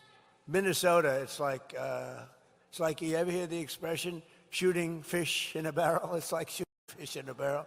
And that governor and that attorney general are so crooked. It's so horrible. It's so horrible. Boy, oh boy, oh boy. Well, stranger things have happened, I will tell you. By the way, and our Attorney General is doing a very good job, isn't he? Todd Blanche, she's doing a very good job. A lot of action. There's a lot of pent-up action. Perhaps most importantly for our great seniors, I've secured the largest reduction in drug prices in American history. You say it. Under my most favored nation agreements, we are delivering you the record-setting discounts with price differences of 400%, 500%, and 600, 700, and even sometimes 800% reductions. Now, some people would say it's 80, 90, 70. It depends on the way you phrase the statement. But it could be 500, 600%. It could be 90%. It doesn't matter. We've gotten you the largest reductions in history, the largest reductions. We were the most overpriced. We had the highest price for prescription drugs anywhere in the world, and now we have the lowest prices anywhere in the world. That's all you have to know. And to get that, because Oz said to me, you know, it's going to be very tough. The drug companies are going to be bad, but we had to get the approval of other nations. As an example, I talk about the fat drug. The fat drug, a friend of mine who's extremely fat and very wealthy and very obnoxious. He's a very unattractive individual, actually. But he's extremely smart, very, very successful. He's a highly neurotic person, semi-controlled. I would say, you know, usually I like to say I like a neurotic person, but it has to be controlled. This guy's only semi, but he's in London, and he calls me, he goes, President, in New York, I'm paying like $87 for the fat drug. He called it the fat shot. I've given it that name, the fat shot. And I said, well, it's not working too well for you. But he said, I pay $87 in London. In New york, I'm paying like $1,300. So I'm paying $1,300 and $87. What's that all about? And other people would call me the same, but he made a big imprint because he's a very smart guy. He said, you know what, I had it traced. It's made in the same factory. It's made by the same company. Everything's the same except the price. One's $87 and one's $1,300. He said, this is ridiculous. And it did hit me the right way. And we went to town, didn't we, Oz? We went to town.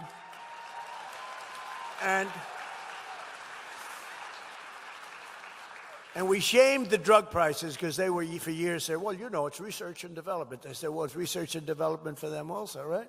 But we got them. They weren't easy, but we got all of them lined up. But they said it didn't matter. The reason we got them because they said we'd never get the other countries. We had to get approval of the other countries where they'd have to double their prices and triple their prices because we come way down, they go up a little bit because the world is bigger than us, right? So they go up a little bit. So I'd call up, like, as an example, France. I spoke with Macron, right? You know Macron? He's a wonderful guy, president of the country, a nice guy. So I say, Emmanuel, your drug prices are a tiny fraction of ours. We can't have that. We're going to have to raise it. No, no, no, Donald, I will not do that. No, no, you will do it, Emmanuel. No, you'll do it. 100% you're going to do it. No, no, no, I will not do it. And this went on for about 2 minutes. I'm saying you will. He's saying he won't. So most people would say he won't do it. Then I said to him, Emmanuel, if you don't do it, I'm going to put a 250% tariff on all wines and champagnes that you ship into our country.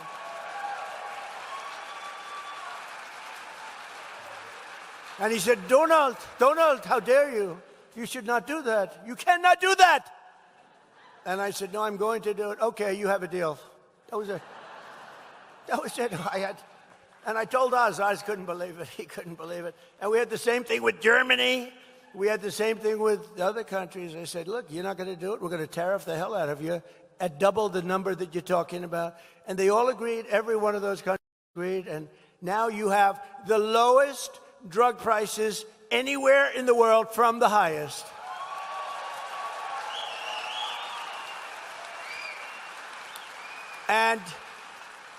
And that alone should win us the midterms. But, you know, the fake news doesn't like to write about it. They don't even like... I noticed a couple of the cameras went off when I was talking about it. When I'm getting to a really juicy subject, to me, that's a juicy... Think of it. I mean, you talk about healthcare, it's all around medicines and everything else. And Byron, how big a deal is that, right? By the way, this guy's going to be a great governor. Okay.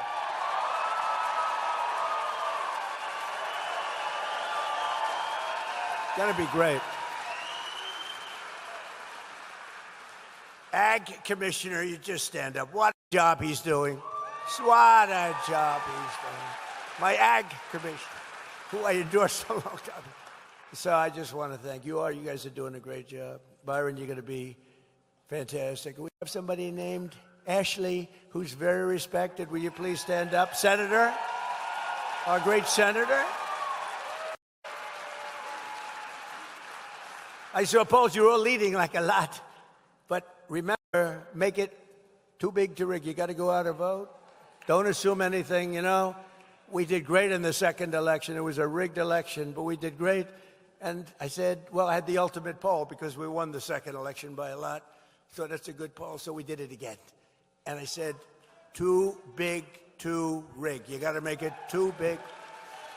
They showed me leading by a lot. I said, don't be fooled. Just go out and vote because they are cheaters. They cheat like hell. But all of you have to do, and really what you want to do is Trump, and I didn't name it. This was named by Bobby Kennedy and Dr. Oz. I did not name it. Is that right? I said, what is that? TrumpRx.gov, okay? I said, everyone thinks I put my name on it. I don't think I'm going to put my name on medical things. I mean, you know, medical things can be very dangerous to have your name on, to be honest with you. But it's setting, I guess, records from what I understand. There's never been anything like it.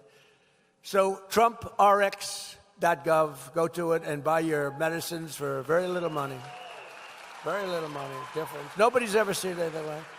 And I wish the press would talk about it, but the word is out, and it doesn't probably matter that much. The word is out. They don't want to talk about, they only want to talk about the bad, but this is really something that's special. I'm very proud of it. Today, I'm thrilled to announce that starting on July 1st, we will also provide Medicare patients with the coverage for weight loss drugs like Ozempic, Zepbound, Wegovy. It will be available for $50 a month. $50. Wow. Now think of that, $50 a month. So if it was $1,300, now it's $50, and the $1,300 doesn't cover a whole month. So it's really even more than that.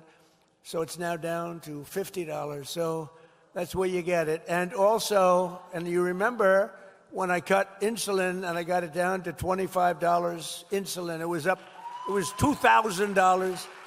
And that was before this. That was before this.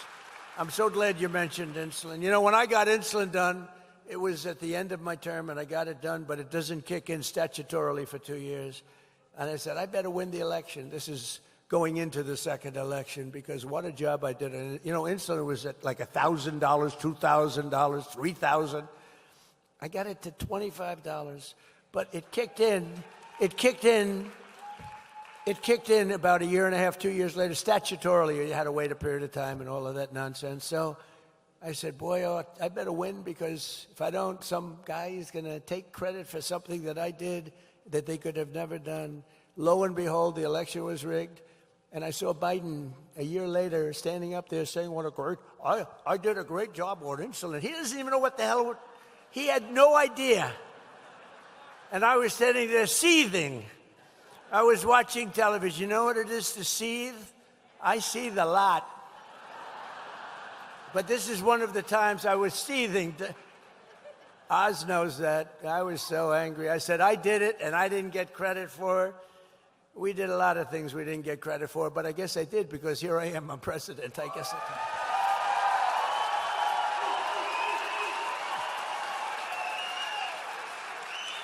Not only are we taking care of your physical health, we're also taking care of the financial health of our seniors. As you have probably seen, the 401ks and retirement accounts of millions of American seniors are skyrocketing like never before. You know, we're in a war, because I think you would agree, we cannot let lunatics have a nuclear weapon. Do you agree?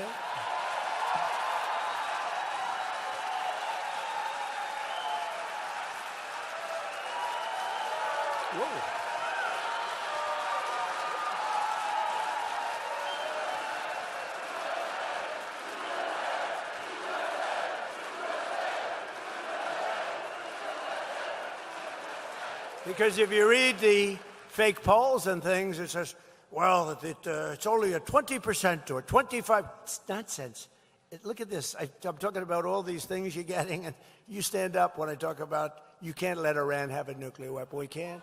But I did something that was, I don't know, foolish, brave, but it was smart. I would do it again, but I thought the numbers would be much worse. I thought the stock market would go down much more. I thought the oil prices would go up much more.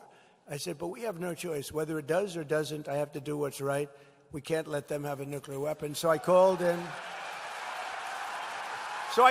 Scott Bessent and all of my people, mostly my financial people, and I said, all right, folks, congratulations. We just hit the highest price in the history of the stock market.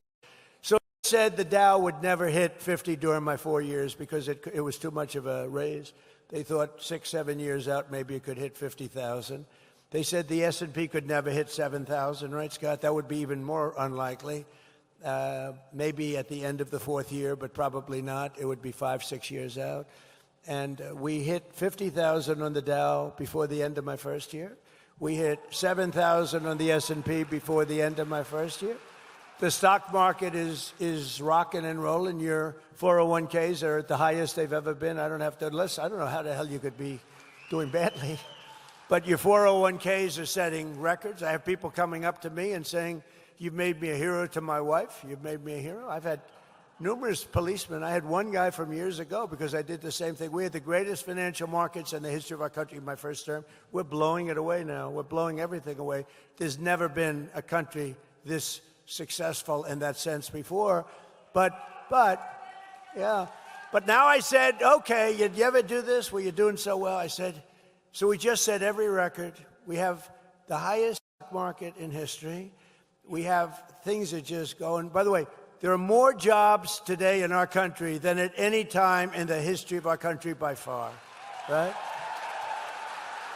So, but we have to think a little long term. And I said to Scott and Howard and all of the people that work for me, great people, Jameson, Greer, all of them, I called them in and I said, fellas, congratulations. We have the highest stock market we've ever had. Everyone's doing great. Oil prices were very low. They were 60 and 70. You were buying oil for $2 and even less. Remember, just a couple of months ago, you were at $2 and $1.85 in Iowa. It was $1.85 a gallon. I said, congratulations. Now I'm going to upset the apple cart for you because we have to take a little journey down to a beautiful country known as Iran, and we have to make sure that they don't have a nuclear weapon. We stopped them with the B-2 bombers. If we didn't do that, we would have had a nuclear weapon. Israel would have been blown to pieces. The Middle East would have been blown to pieces. I think Europe would have been blown to pieces.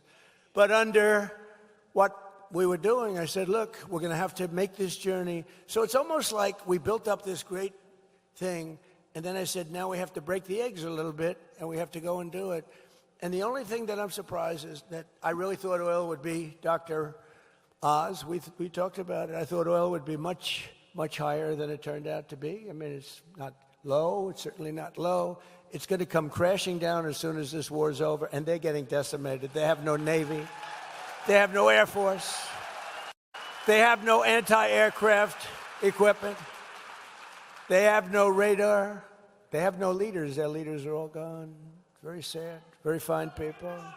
But with all of that, I said we have to do it, so I think you understand. But I am surprised. I thought the stock market would go down by 25%. I thought that oil prices would be at much higher than they are right now. They're not nearly as high as I thought.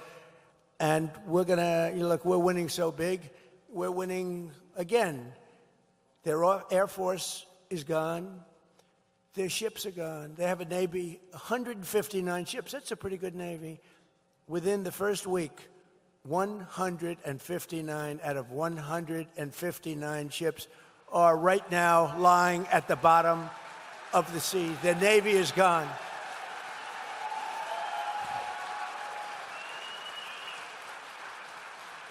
And we're discussing, I spoke to them today, we're discussing, it's a little hard to figure out who their leaders are, frankly. You know, their leaders are gone. The first set is gone. The second set is gone. Khomeini was gone. And they were pretty evil people. Not pretty evil, they were evil. They killed 42,000 protesters. 42,000! And in a period of 2 weeks, they killed 42,000 protesters. But we had to get this done, and we're really doing well. We're just winning. If it were a fight, they'd stop it. If this were a fight, they'd stop it. You know that expression? It's true. But they're not coming through with the kind of deal that we have to have, and we're going to get this thing done properly. We're not going to leave early and then have the problem arise in 3 more years.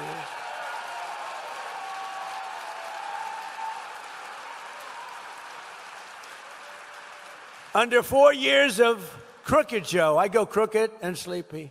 Which is better, Sleepy Joe or Crooked Joe? Ready? Sleepy Joe. Crooked Joe.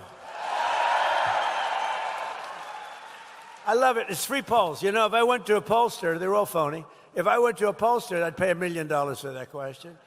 Give me $1 million, sir. And then they don't go to interview. They just put it down, whatever they want. You know?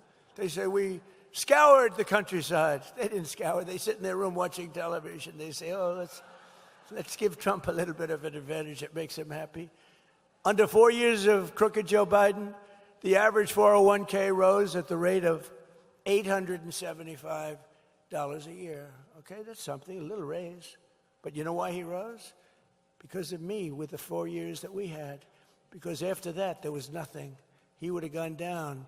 They took over the momentum of what we created in the first 4 years, which was incredible. Under Trump, so it's $875. Under Trump, the number 875 is the rise, $30,000. So it's 875 versus $30,000. For seniors, that number is $50,000, $60,000, even $70,000 or more a year. That's what you went up. And just yesterday, I signed an executive order that will, for the first time, expand matching IRA contributions to the millions and millions of Americans who lack employer-sponsored plans. Obviously, some of you. And starting next year, every citizen will be able to go to TrumpIRA.gov and sign up for a high-quality, low-cost IRA so that everyone can benefit from the rising stock market. Go sign up. These are all things that people have been talking about for years, right, Scott? They've been talking about them for years. In 4 years, the Biden administration got less than $1 trillion of new investment. So in 4 years, he got much less than $1 trillion people investing in the country, other countries, other people. In my first 11 months, we secured commitments for more than $18 trillion now pouring into our country from all over the globe. Think of that. Think of that. Less than $1 trillion in 4 years, and 11 months of 12th month hasn't come out yet. We've been that long enough. But in 11 months, $18 trillion. So that's 18 times more. But think of it. It's really almost 100 times more if you really multiply it out properly. A short time ago, we were a dead country. Now we're the hottest country anywhere in the world. Congratulations. Core inflation has dropped to a 5-year low, and I tell you, the only thing, we got a little raise with gasoline. It's going to come down lower than what it was. Don't forget, we had that gasoline down to $2 and below $2 in many cases. It's going to come tumbling down. There is so much oil out there. It's pent up. It's locked up in the Strait of Hormuz, a beautiful place. It's, I think they have close to 400 ships loaded up with oil. When all of that gets released, when all of that comes out, these people tried to hold up our country for years and years, the world, by closing up the Strait of Hormuz. When all of that stuff comes out, you're going to see prices dropping on gasoline like you've never seen, and all of that, electricity, gasoline, anything having to do with energy. Grocery prices are way down. Used car prices are way down. Look at eggs. Eggs are down by 4, even 5 times. Remember when I took over, eggs were so high? Remember my first news conference as president of second term? 2 days in, I said, ladies and gentlemen, do you have any questions? What about eggs? I said, what? Eggs, egg prices are 4 times higher than they were a year ago. I said, I just got here. I've only been here for a day and a half. And we had a problem with eggs. The prices were through the roof. I got them down to now they're lower than they were at the lowest point 4 years ago. Think of that. But I got them down. Does anybody write about it? No. That's why I like doing speeches. You know, they don't write about it, so I do speeches. That way I can talk about it. Sometimes you got to do it yourself. Earlier this year, I directed Fannie and Freddie to buy, you know what that is? Well, where's Bill? Where's Bill Pulte? He's around here someplace. He's done what a great job. He's created $1 trillion value. Look at him over there. He's jumping. Smart guy. During my first term, I was offered, sounds like a lot of money, but it's very little compared to what, less than $100 million to buy Fannie and Freddie. And I said, nope, I don't want to sell it. Don't sell it. They wanted to sell it so badly. And now it's worth over $1 trillion. If I would have sold it, I would have felt like a schmuck, you know, to be honest. It's worth over $1 trillion. What is it, about $1 trillion now, right? He says higher. No, we could have sold it. We could have given it away for nothing, practically nothing. So I directed Fannie and Freddie to buy $200 billion in mortgage bonds, bringing interest rates plummeting down from nearly 8% under Sleepy Joe and 6% even lower. And don't forget, we had a hostile Fed. We had a guy, too late. We call him too late. He's too late with interest reductions. Jerome Too Late Powell. We had I haven't figured out, is he a bad guy or a dumb guy? But it doesn't matter. The end result, he's either dumb, bad, maybe he's a combination of both.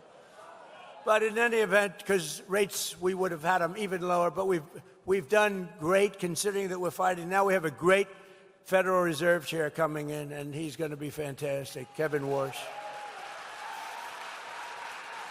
We've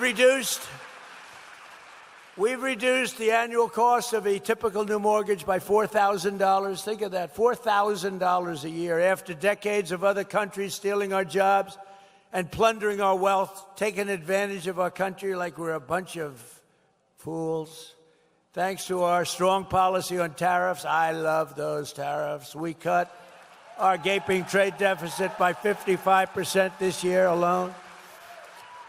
So we had a trade deficit with massive when I took over. And if you cut it by 1%, 2%, you're considered like a genius. I cut it by 55%.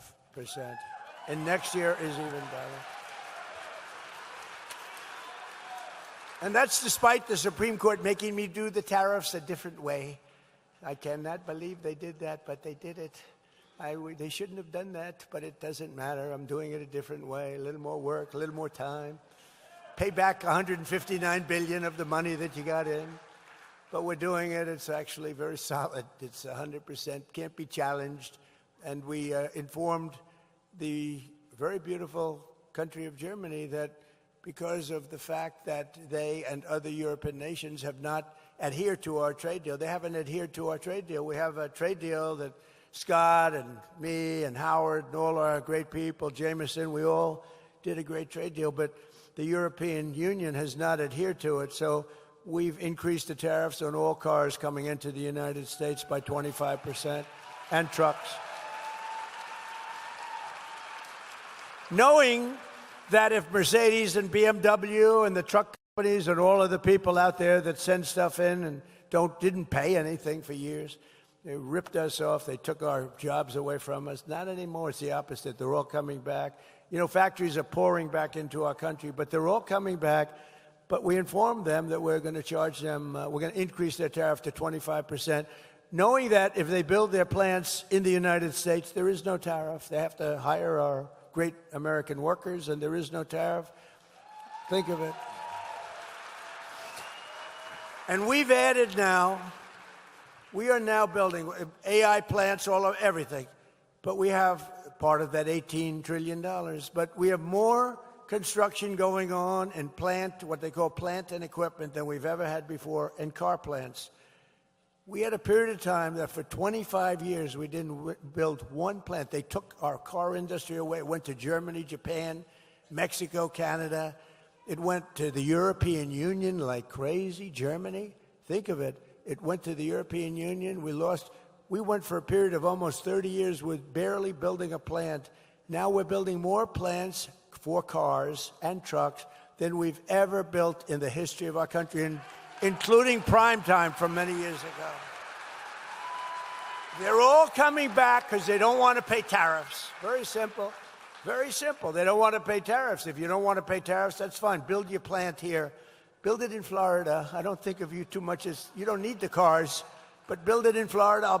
Any place in the United States is okay with me, but they're building them all over our country. We added 186,000 private sector jobs in March. Jobless claims just hit the lowest level since 1969. Think of it, jobless claims. So, since 1969. The lowest level since 1969. And more Americans are working today, as I said, than at any time in the history of our country by far. It's not even close. And with our no tax on tips, no tax on overtime, no tax on Social Security, we're doing something that has never been done. And the consumer, which is you have more money to spend than you have in many, many decades. Very importantly, for our great seniors, We are, I hate to mention this, it's so negative. It's called the estate tax, because nobody in this room will ever die. But just in case you should, if you have children that you love, it's very important. If you don't love your children, then it doesn't matter too much. Who cares? Oh, I know some that won't leave their kids. They hate their kids, but, you know, these are bad people. They're usually very wealthy, too. I don't know what that's all about. But we have no inheritance tax. We have no death tax.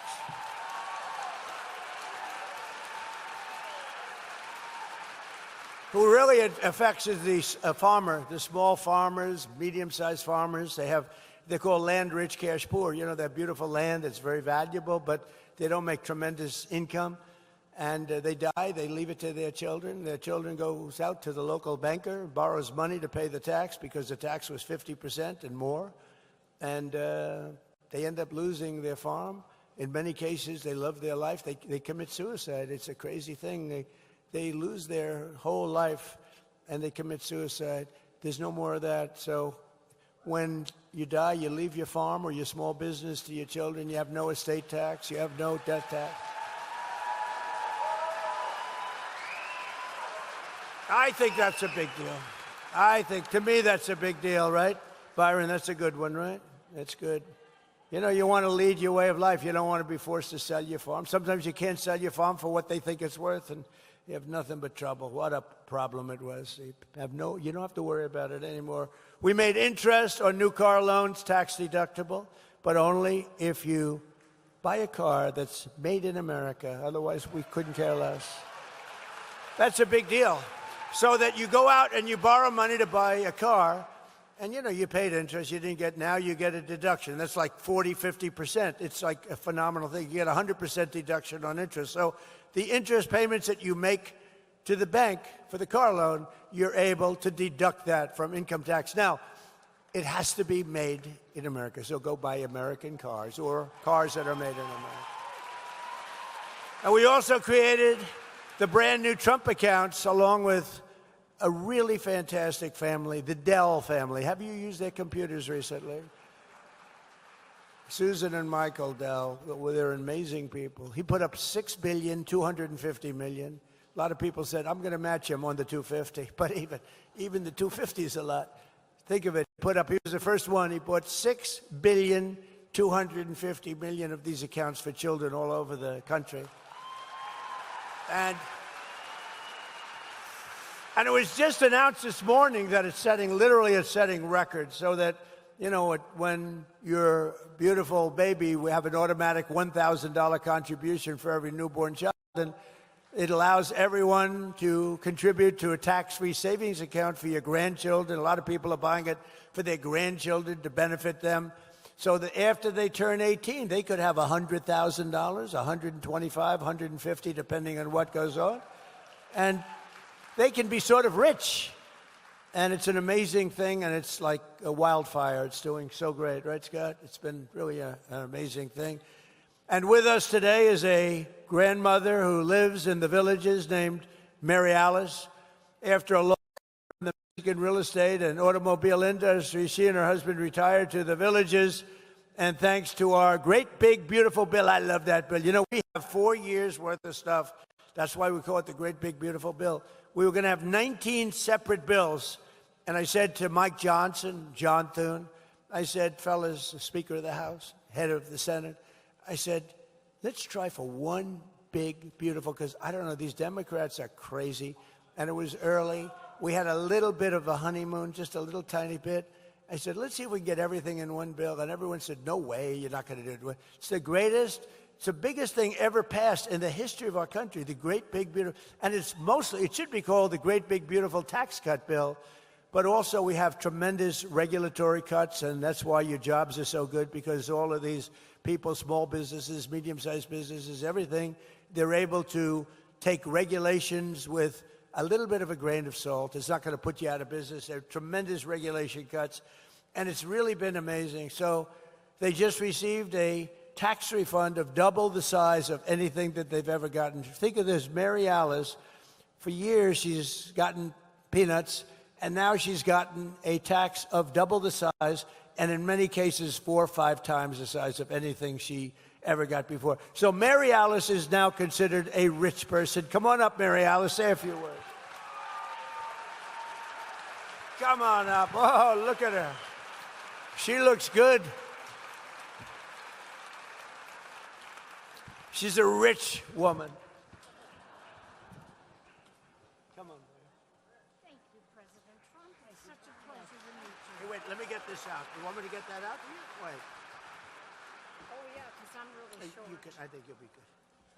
Hi, everybody. First of all, I would like to thank President Trump for everything he's done for all of us. And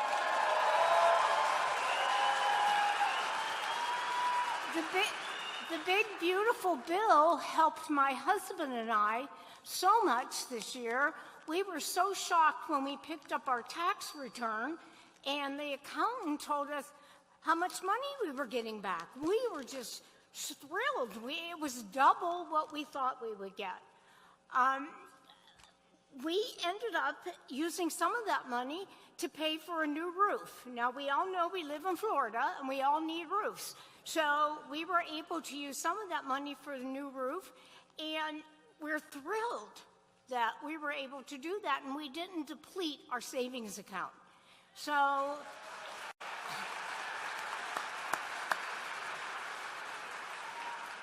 and this is all because of the no tax on Social Security. And, you know, we live on a income that's fixed. And so we have to be careful how we spend our money.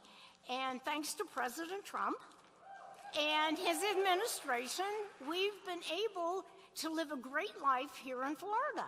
So thank you, everyone.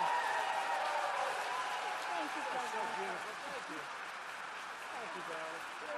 Be careful. Be that really. Thank you. Wow. That's better than I can do, I'll tell you right now. No, it's a great story. Thank you, Mary Alice.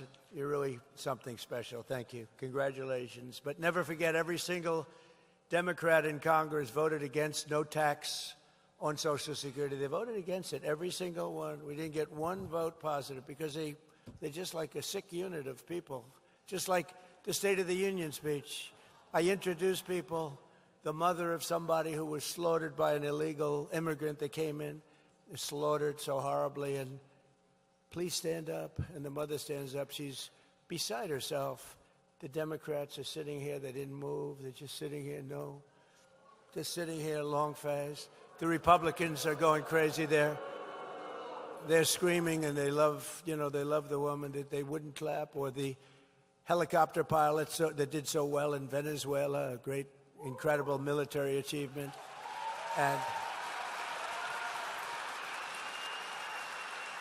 he was shot in the legs, bringing down a lot of men in the helicopters, a big Chinook.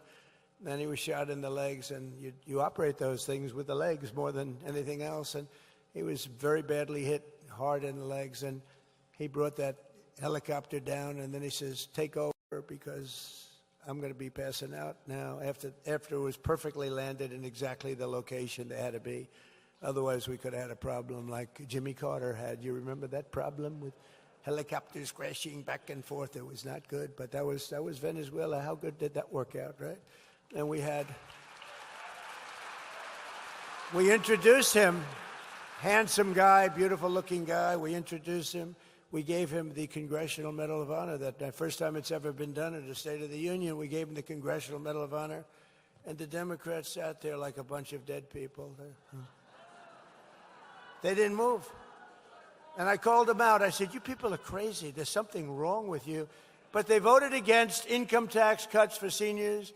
They voted in favor of the largest tax hike in the history of our country. They wanted the largest tax hike in the history of our country. They also created the catastrophic inflation that I told you about, worst really in our history. If congressional Democrats had their way, Florida seniors would be paying higher taxes, higher prices, while Republicans have given you much lower taxes, much lower prices. You know, I use the word affordability, but I was the one that received these high prices. You know, it's amazing. I come into office, And I say, wow, look at how high these prices are. And the Democrats start screaming, affordability, affordability. They're the ones that caused the problem. I'll tell you one thing. They got one good line of bullshit. That's one thing I'll say about it. They are so bad. They are so bad. It's true. Affordability. It's the first time I heard the word. I'm 2 days in, and I watch this sleazebag, one of these crazy congressmen, get up, and he's being interviewed. He said, affordability, prices are too high. I've just got there. But we brought prices way down. They gave us tremendously high prices, and they'll give them to you again. They take over. You have to get out and vote in the midterms because they'll give them to you again. And we're pleased to be joined today by some of those great warriors from the House and Senate, including someone who is representing your great state really well. And I introduced her just briefly before, but she's fantastic. She's a great person, a great senator, Ashley Moody. Thank you for being here, Ashley. Thank you, Ashley. And I also want to introduce Randy Fine, who's back there, Kat Kamek, who's over here, Daniel Webster, who, by the way, is retiring. I don't like that. Where's Daniel? You're around here someplace. Daniel, stand up, Daniel. What a career. He's retiring. And I know we have a good Republican taking your place, if that's possible to take your place. Thank you, Daniel. Great career. We appreciate it. Long time. How many years? A long time. He's been there a long time. A great gentleman. And a man who never stops fighting for the state of Florida. I know it. He is a fighter. Byron Donalds. Byron. Special. Special guy. Thank you. Thank you. He's so far ahead in the polls, I don't have to ask him to come up. I would ask him, but when you know, my theory is when you're up by more than 20 points, I don't want to waste the time. Okay, is that all right? He's killing him.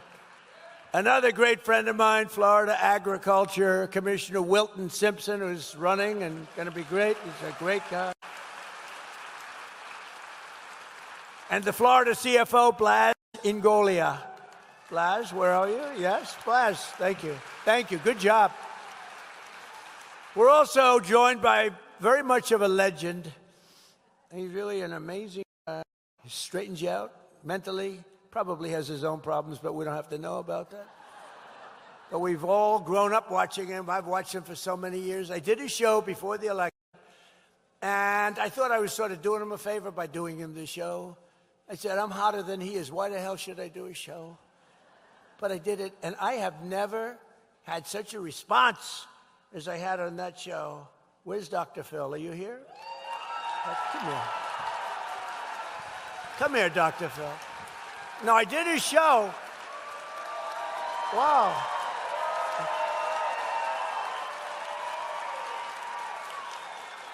Come on up here, Dr. Phil. Get up here. Give them a little lecture, but very short. Give them a little lecture on life. Talk about life for 2 minutes or less.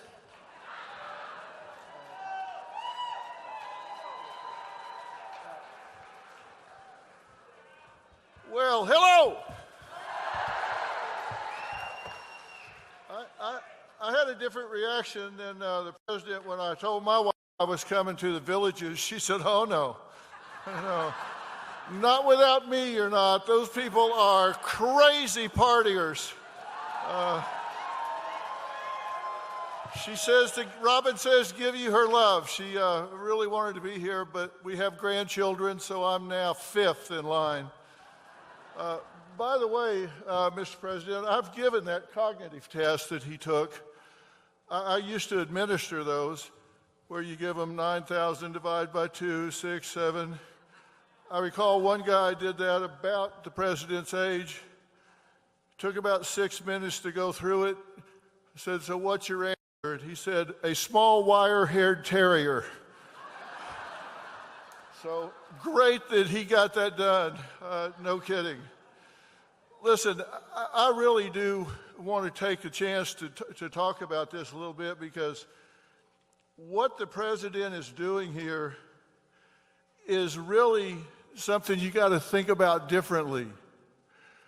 He's restoring trust between Americans and the government, because you understand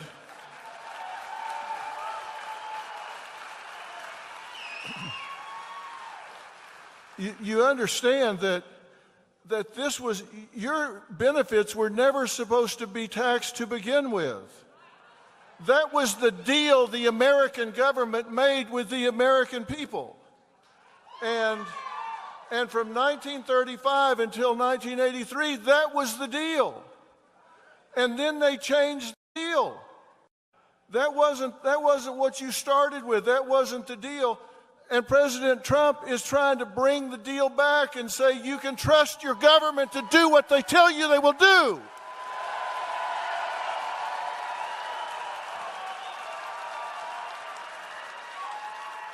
President Trump is fighting to restore trust between Americans and the government. And he's trying to right a wrong here. One of the things that President Trump does is he tries to solve problems that nobody else is even working on. They're not even working on this stuff, and he's solving those problems. He's solving the problems other people, they're not even working on. This taxation is double. It's double taxation. Workers pay their 6.2% with after-tax dollars, and then are taxing them again, which is patently unfair. You're paying taxes twice.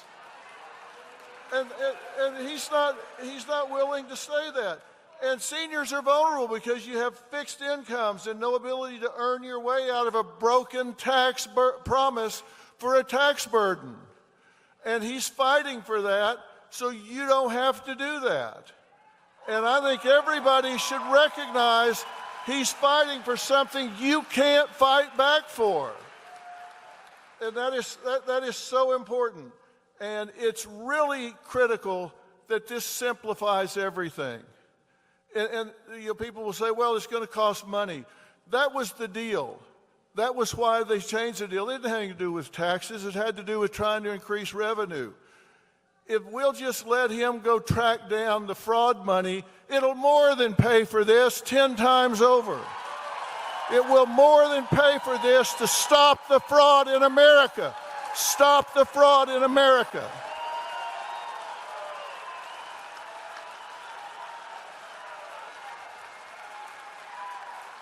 And here's a little reminder. Here's a little reminder in case your mind is playing tricks on you. You matter. You are important. And you are important to this president. I know him, and you are important to this president.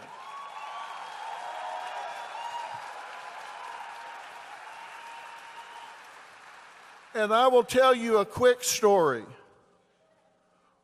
We win. The end.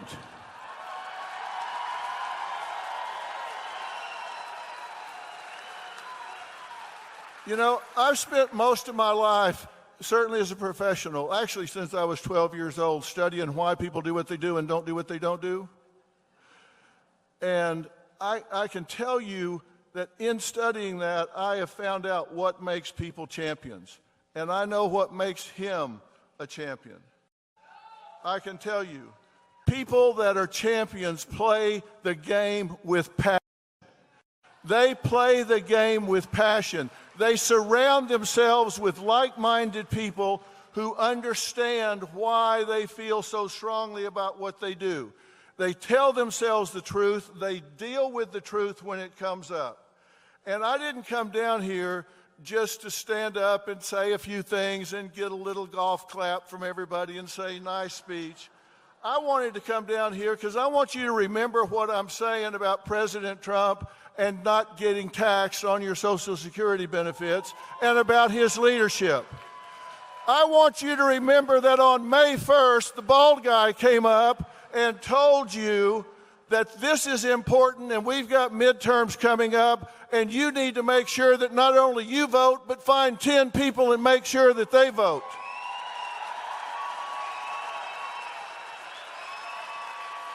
Because we have a president that stopped apologizing for America and started taking pride in this country. I don't want you to just hear me. I don't want you to just hear me and give me a little golf clap. I want you to hear me and say, on this day, we decided we are marching for the USA. We are marching for the USA, and we are marching for this president. March for the USA. March for the USA.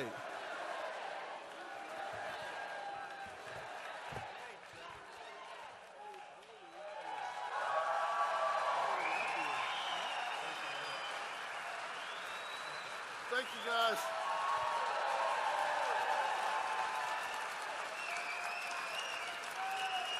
That was a good job. Thank you, Phil. That was great. So just in finishing up, I just want to say, Phil, that was fantastic. Thank you. So true. You weren't supposed to be paying those taxes, but now you're not. So today we delivered the huge win for our great fishermen and anglers here in Florida. I don't know how many people fish. Does anybody fish? We've just officially approved something they've been looking for a long time, all state permits for the 2026 red snapper recreational season. For years, our great fishermen have been punished with very short federal fishing seasons despite record high fish populations, and the states are begging, they're just begging, and the people are begging to get going. We want to go fishing, and the incompetent Biden administration tried to shut down the oceans for our fishermen. We love and respect our fishermen. Unlike the Democrats, we'll only do them good. So to all of those who fish red snapper and other fish, Trump and NOAA are delivering for you. So just enjoy it. We're all set. It's all done. You got fish. If you catch some extra fish, enjoy it. You got plenty of fish. There are a lot of fish in the ocean. I don't know where they came up with that one, but there's a lot of fish. You know, the environmental catastrophes that they've done to this country is just terrible. Starting on day one, we took the most dangerous, unsafe, violent, and open border and created the most secure border in the history of the United States of America, with 0 illegal aliens having come into our country in the last 11 months. 0. In 2025, we achieved the largest drop in the murder rate ever recorded. I hate to even say it. It sounds like sort of terrible, but think of it, the murder rate. Who talks about that? But crime has gotten so bad during the Biden administration. It was the largest number of murders that we've ever had. Now we had the lowest number of murders in our country in 125 years. Think of that. All the way back to 1900.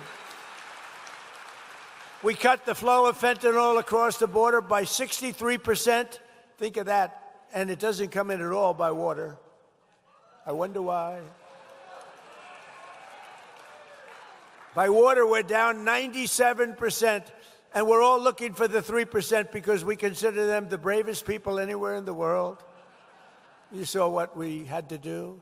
For years, they would get a boat, they'd bring them in, they'd book them, and they'd let them go. And he'd go back, and they'd go back to wherever they came from in South America. They'd be taking a boat in the next day. No, we stopped it. It was enough. We're down 97% in fentanyl by sea. Think of that. And we unleashed American energy with those beautiful words, those gorgeous words that probably helped me get elected. It's lucky we have all that oil because we're selling a lot of it now. Those ships are coming up instead of the Hormuz Strait. They're coming up. Those ships are coming up by the hundreds. They're loading up in Texas, Louisiana, Alaska. But we had those beautiful words. We have plenty of oil. We have more oil. We have double the oil. If you add up Saudi Arabia and Russia, we're more than double what they produce together. Think of that. The words are drill, baby, drill. And as you can see, we rebuilt our great military in my first term and spent over $1 trillion of investment over the last very short period of time. And despite the fact that they embarrassed us in Afghanistan by leaving a lot of equipment behind, those fools, but it was still a lot of equipment, but not a lot compared to what we did. But we rebuilt it during my first term and my first year. And I didn't know we'd have to use it this much, but if you look at what we've done, I mean, Venezuela is considered considered one of the greatest military movements in history. There's never been anything like it. And frankly, we're doing just about as well in Iran, but I don't like talking about it until the jobs are finished. Let's not talk about anything until it gets finished. But think of it, their Navy's gone, their Air Force is gone, their whole place is gone, and then we get people to say that we're not winning. You know, we get the radical left to say, we're not winning. They don't have any military left. It's unbelievable. It's actually, I believe it's treasonous. Okay, you want to know the truth? It's treasonous. So we rebuilt our military. We have the greatest military anywhere in the world, and we've proven that. In Venezuela, we're proving it right now in Iran. They're looking at this saying, what the hell is this? This should have been done, Iran, by other presidents long before me, and it should have been done by other countries, too. And we got no help from NATO. We got no help, zero from NATO. You know, we spent trillions of dollars on NATO. We got no help. We didn't need it, but we got none. I said, would you like to come? Yeah, you're fired. He said, fire him. No, they know. They got problems. No, it was a paper tiger. We got critical race theory out of our schools. We abolished DEI all across our federal government. Our people are prospering again. Our country is winning again. And America is respected again, perhaps respected more right now than ever before. And if you go back 1 year, 1.5 years, we were a laughingstock all over the world. We had a president that couldn't walk up a flight of stairs. The whole thing was ridiculous. Couldn't walk upstairs or downstairs. Now, I'm very careful when I say this, because there'll be a day when I may go down, and I don't want to be too strong on that, because if it happens, I want to just pop up and say, hi, everybody, how you doing? But he fell excessively. He fell more than any human. I think he set a record. Most falls in history. Nah, he was a laughingstock. The falls were the least of it. He was an absolute, what they did to our country. I'm telling you, we wouldn't have a country. We couldn't have stood another year of it. With the borders. Our borders were being, that wasn't people coming, that was an invasion of our country. 11,888 murderers, 50% of which, more than that, killed more than one person. These are the people they allowed into our country. The good news is we're getting them back, and we're getting them out. We're getting them out. And I want to thank Border Patrol, and I want to thank ICE for the abuse that they have to take from the Democrats.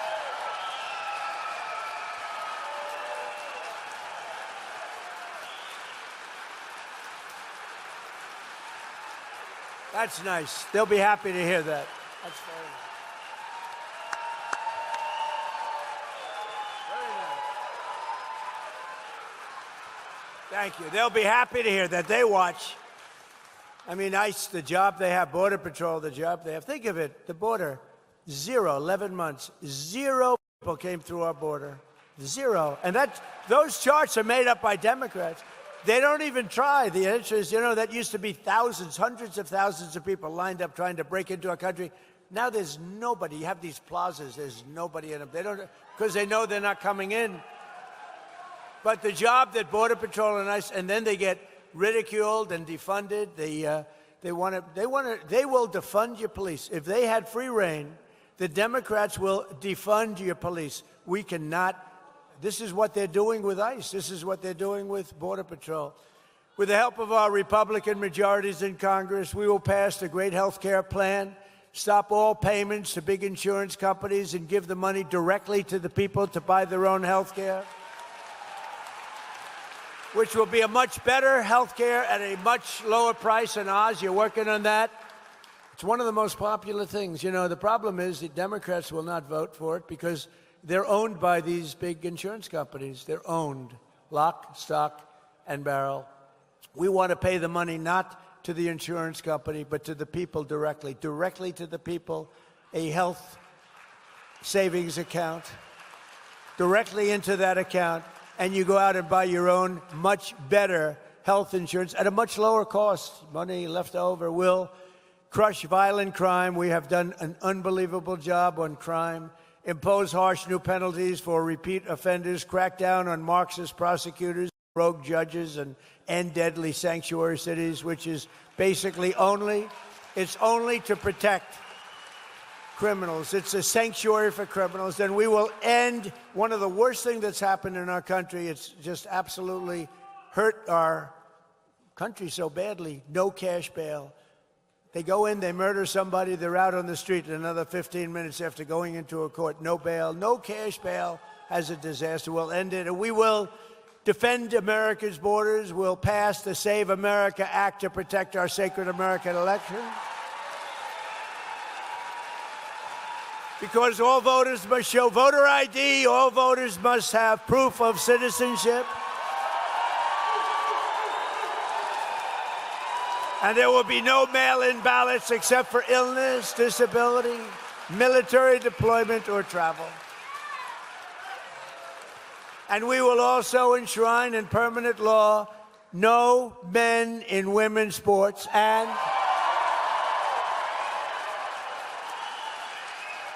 did you ever hear of something like that? You know, I'm just, as I say it a lot. Can you imagine 15 years ago saying that? There will be no men in women's sports. People would say he's crazy. There's something wrong with that guy. It's a real fight. I watched one of these local congressmen the other day saying, we must have men in women's sports. The whole thing is crazy. You ever see the weightlifting records? It's like a 112-pound difference. A record stands for 19 years. And a woman, great athlete, beautiful woman, slightly muscular, slightly, a little bit more than normal, but she's a great weightlifter and stood for 19. They put an eighth of an ounce on one side of the barbell, an eighth of an ounce on the other. She's going for Olympic gold, and she wants to qualify. It's easy. It's going to be easy. She's better than the other women. And she gets up, and she works, and she works, and my wife hates when I do this. My wife, our great First Lady, how about it? She's a movie star now. Can you believe it? Terrible. I don't know if I'm happy about that or sad about that. But no, she had the #1 movie. You saw that, Melania.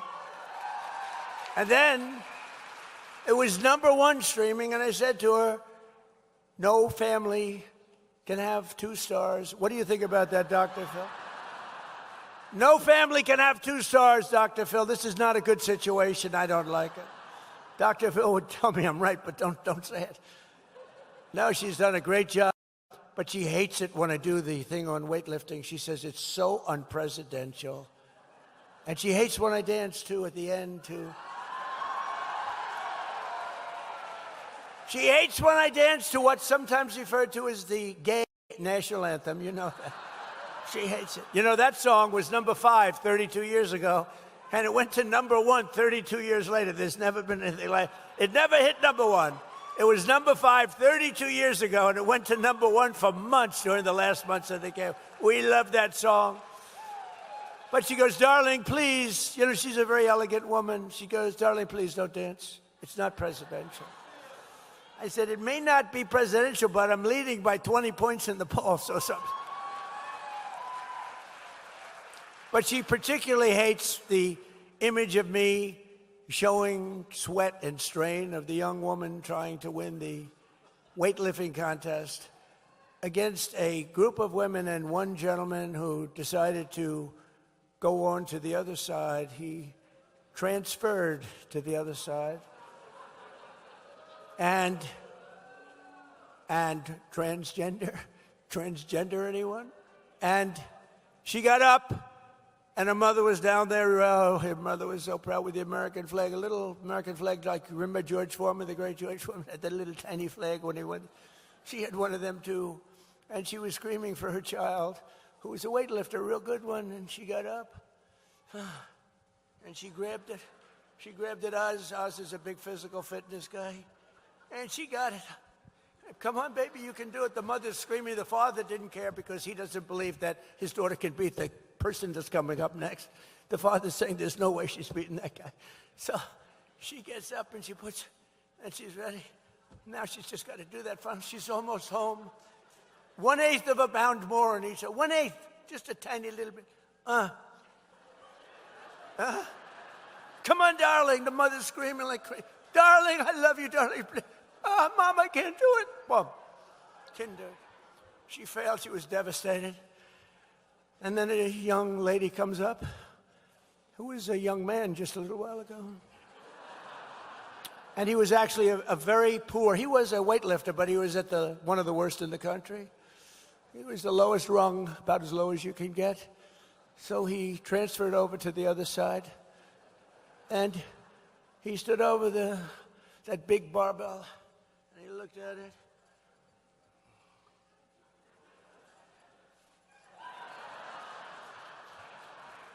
The guy could have lifted another 150 pounds. The whole thing is crazy, okay? But the Democrats want men to play in women's sports. And I won't go into swimming or anything else, but the whole thing is ridiculous. And we want no transgender surgery and mutilation of our children. So with the help of everyone in the villages, I only got 97% of the vote. You know, we're still looking for that 3% also. Could all of those that voted for, don't forget, I had to run against two candidates. One was Sleepy Joe, and then he petered out. You know, typically when you're 30 points down, you're not going to win. Think of it. It's like you're in a fight. UFC, the great Dana White, you're in a fight. The fighter's being just absolutely killed, and they take him out, give you another guy to beat. That's not. So they gave me another guy by the name of Kamala. And they said she'll have a 6-week honeymoon period, and then they'll get to know her. And it's true. Remember, she had a little honeymoon period, and she wouldn't do interviews. She wouldn't do. I said there must be something wrong with her. Why wouldn't she do even favorable interviews like Dr. Phil? Dr. Phil would have done an interview. I don't know if he would have been so nice to her. Actually, he might have been tough. He might have been tough on her, Phil. But so then I had Kamala. We beat Kamala by a landslide. Think of it.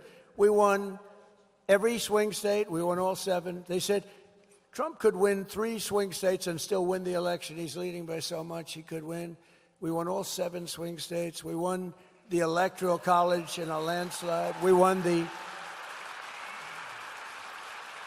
the popular vote by millions. We won the popular. You know, I hated the first time. We won the popular vote the first time, too, by a lot, by millions. But they had me down a little bit in the popular vote, and they'd always introduce me.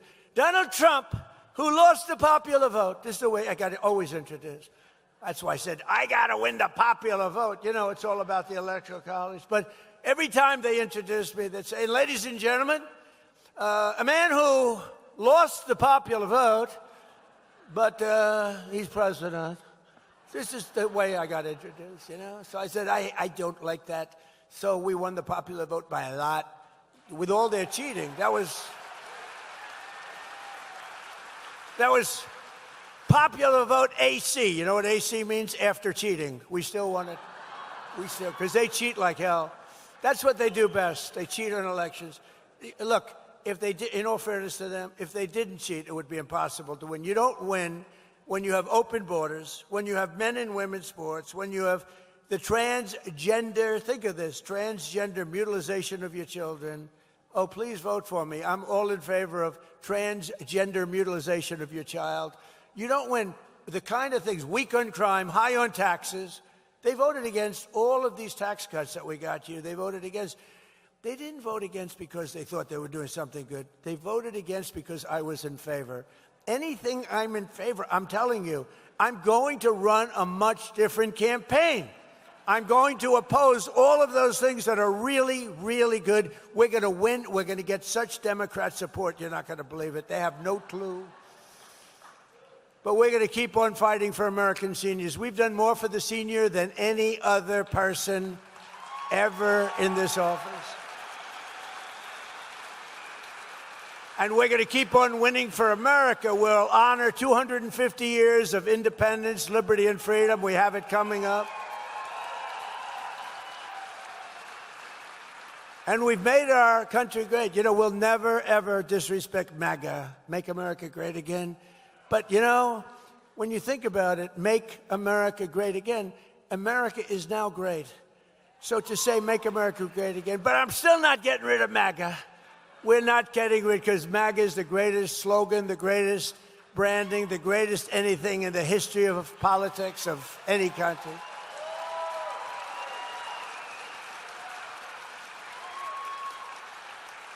You remember last time, because we were doing so well, I had a potential slogan, Keep America Great. So instead of Make America Great Again, it was Keep America Great. Here's the problem, CAG. I said, that doesn't work, CAG. And I just couldn't get away. And then I did polls. Would you rather have MAGA, Make America Great Again, or CAG? Keep it. And everyone says, we want MAGA, we want MAGA. But what we do have is a new kind of a thing. It's America is back. And that's really true. America is back. Bigger, better,